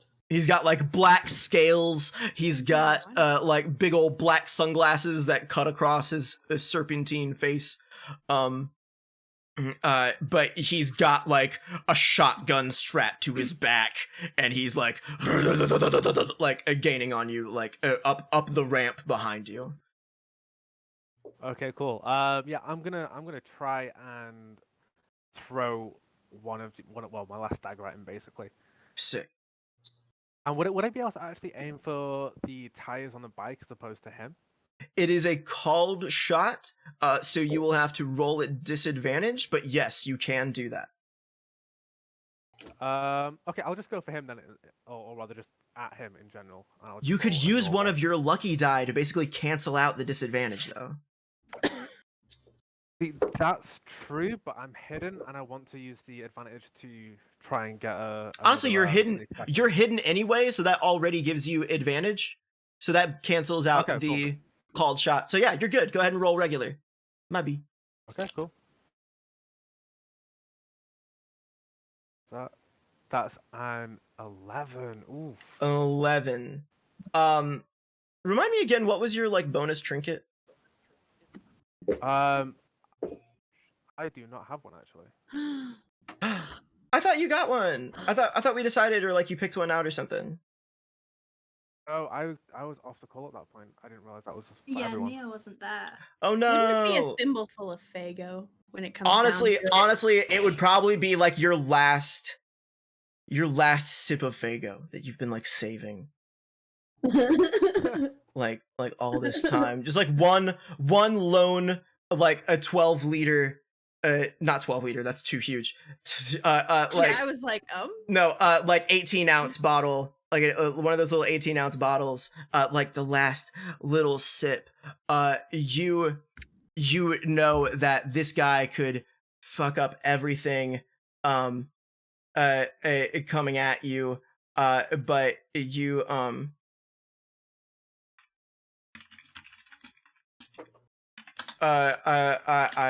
sorry, I just saw a message from one of the mods like forever ago. Sorry, my bad. I think they fixed it. Yeah, so you see this last Epifago. You think this might be the last chance. This guy could fuck up everything for you. You sip this Fago and you throw your dagger, and it you roll an 11, but you feel Violent J speaking to you and guiding your dagger. And it like a stick caught in a 12-year-old's bike spokes cuts into the tire of the motorcycle, causing in one fell motion the entire thing to flip forward and collapse in on itself. oh my god. Yes. Legend. Power of Fago. I'm gonna call that, and onto Trinket. Okay. So, at the request of Mary Kate, I slam my fist straight onto that blue button. Okay. You know, can I use that as like a bonus action? Yeah, that's your bonus action, yeah. Okay, cool. And then after I've done that, is there like a roof to the car? Like, yeah, is it, there's like, definitely a sunroof, yeah. Oh my god. Yeah. Okay, so I You pop up and see Raz there. there. I will pop up there. I'll be like, "Hey, Raz." And with the power of the crown, I will. Did you say it was I could attack with the crown as well? You can do like a blinding flash, like solar flare kind of thing. That will do like some radiant damage with a Constitution saving throw. I will heckin' blast one of those off then. Amazing. Okay. Sweet. So you all are like getting surrounded a little bit by like imps. Raz, you're like whacking away like little like imps that are like about the size of QWERTY, but are like poking at you with little spears, and you're just like swatting them, and like your flies are flying around and bothering them, like, and they're swatting the flies and you're swatting them, and there's like these spined like winged devils that are flying at you all, and then Trinket just like gets up and goes, "Wah!" and just like this like blinding yellow light of like holy flame like singes all of them. They all have to make Constitution saving throws. I'm just gonna do a group one, and they fail. So all of them are like repelled from this like golden light coming off of this pink gold light coming off of it. And they are repelled from the machine. You all rush up the top of the ramp. Raz, give me a Constitution saving throw. Okie dokie. Oh, 22. You feel in the recess of your like mind a huge like bang against like your inner defenses as Bell tries to smash his way back into reality. But you like you feel Apep coil around the dimension that you've like sealed Bell in, and like seal him tighter inside for the remaining time of the spell. Yes. You all pedal to the metal, rolling around at the speed of sound. You rush up the ramp. You see the toll booth, which is exactly 30 meters beyond the edge of the ramp. But because you slammed the blue button at the last minute, you all launch off I need all of you to roll a d20, just a flat d20, as you toss your soul coins into the coin catcher of the toll booth. Oh boy. 14. 12. I got 18. Do we have 17, enough to cut baby. through the booth? I'm stressed.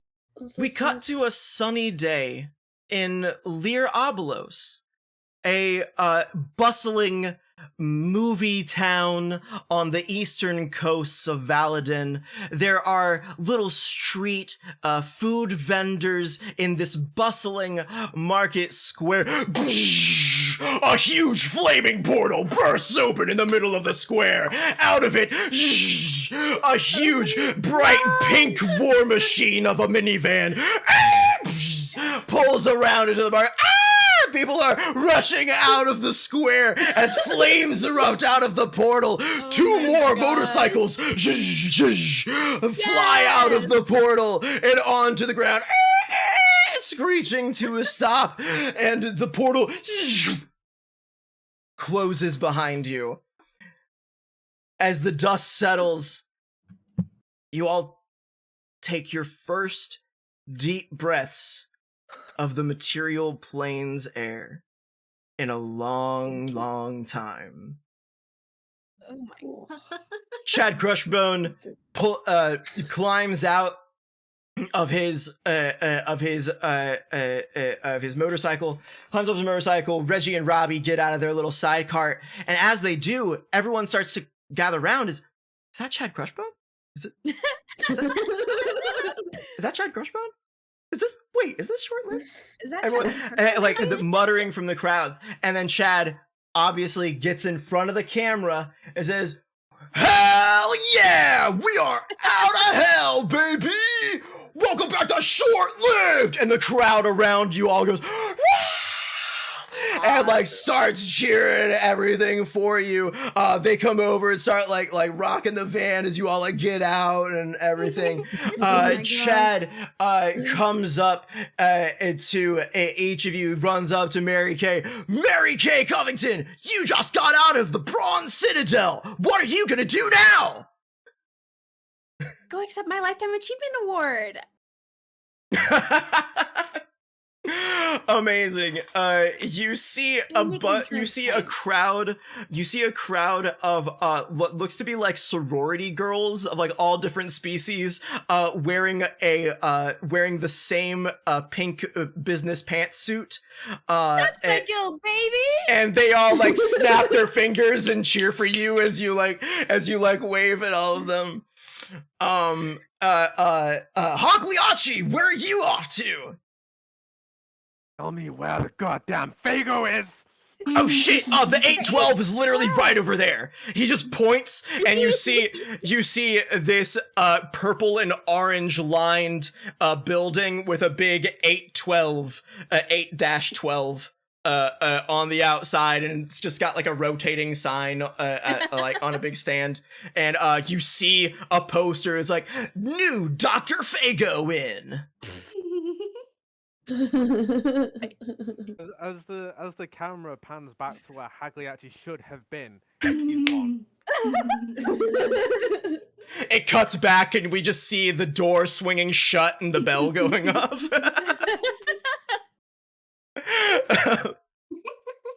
Trinket, where are you off to now? She's just like, she's not even paying attention. She's like on the floor looking for little shinies. Like she's picking. You're up shards already of just glass. like you saw a pawn shop as soon as you got out of the van, and you're just like, oh.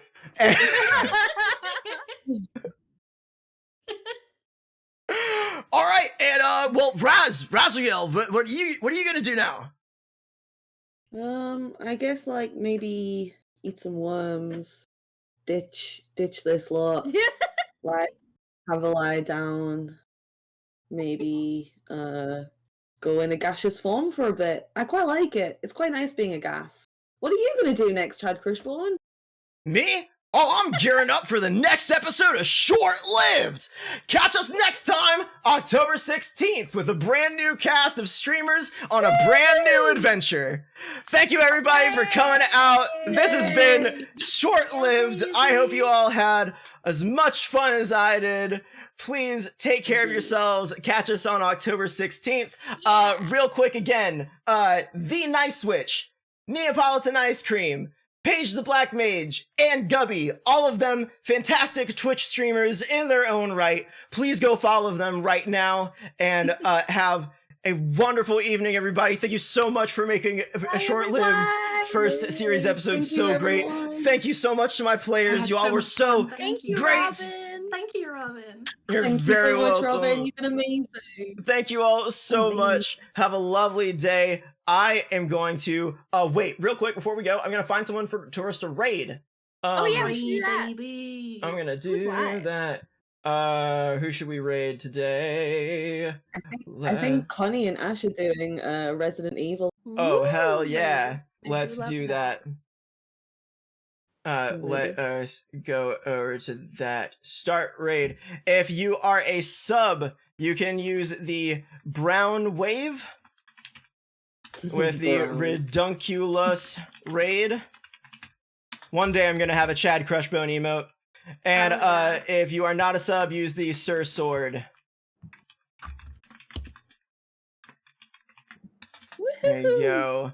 Awesome. Thank you all so much for being here. This was so great. Thank you to my wonderful, wonderful cast.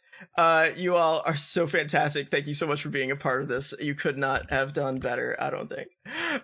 Thank you so much, everyone. Oh, thank I love you all. Thank Have you. a lovely rest of the evening. Bye, everybody. Bye. Bye, bye, bye.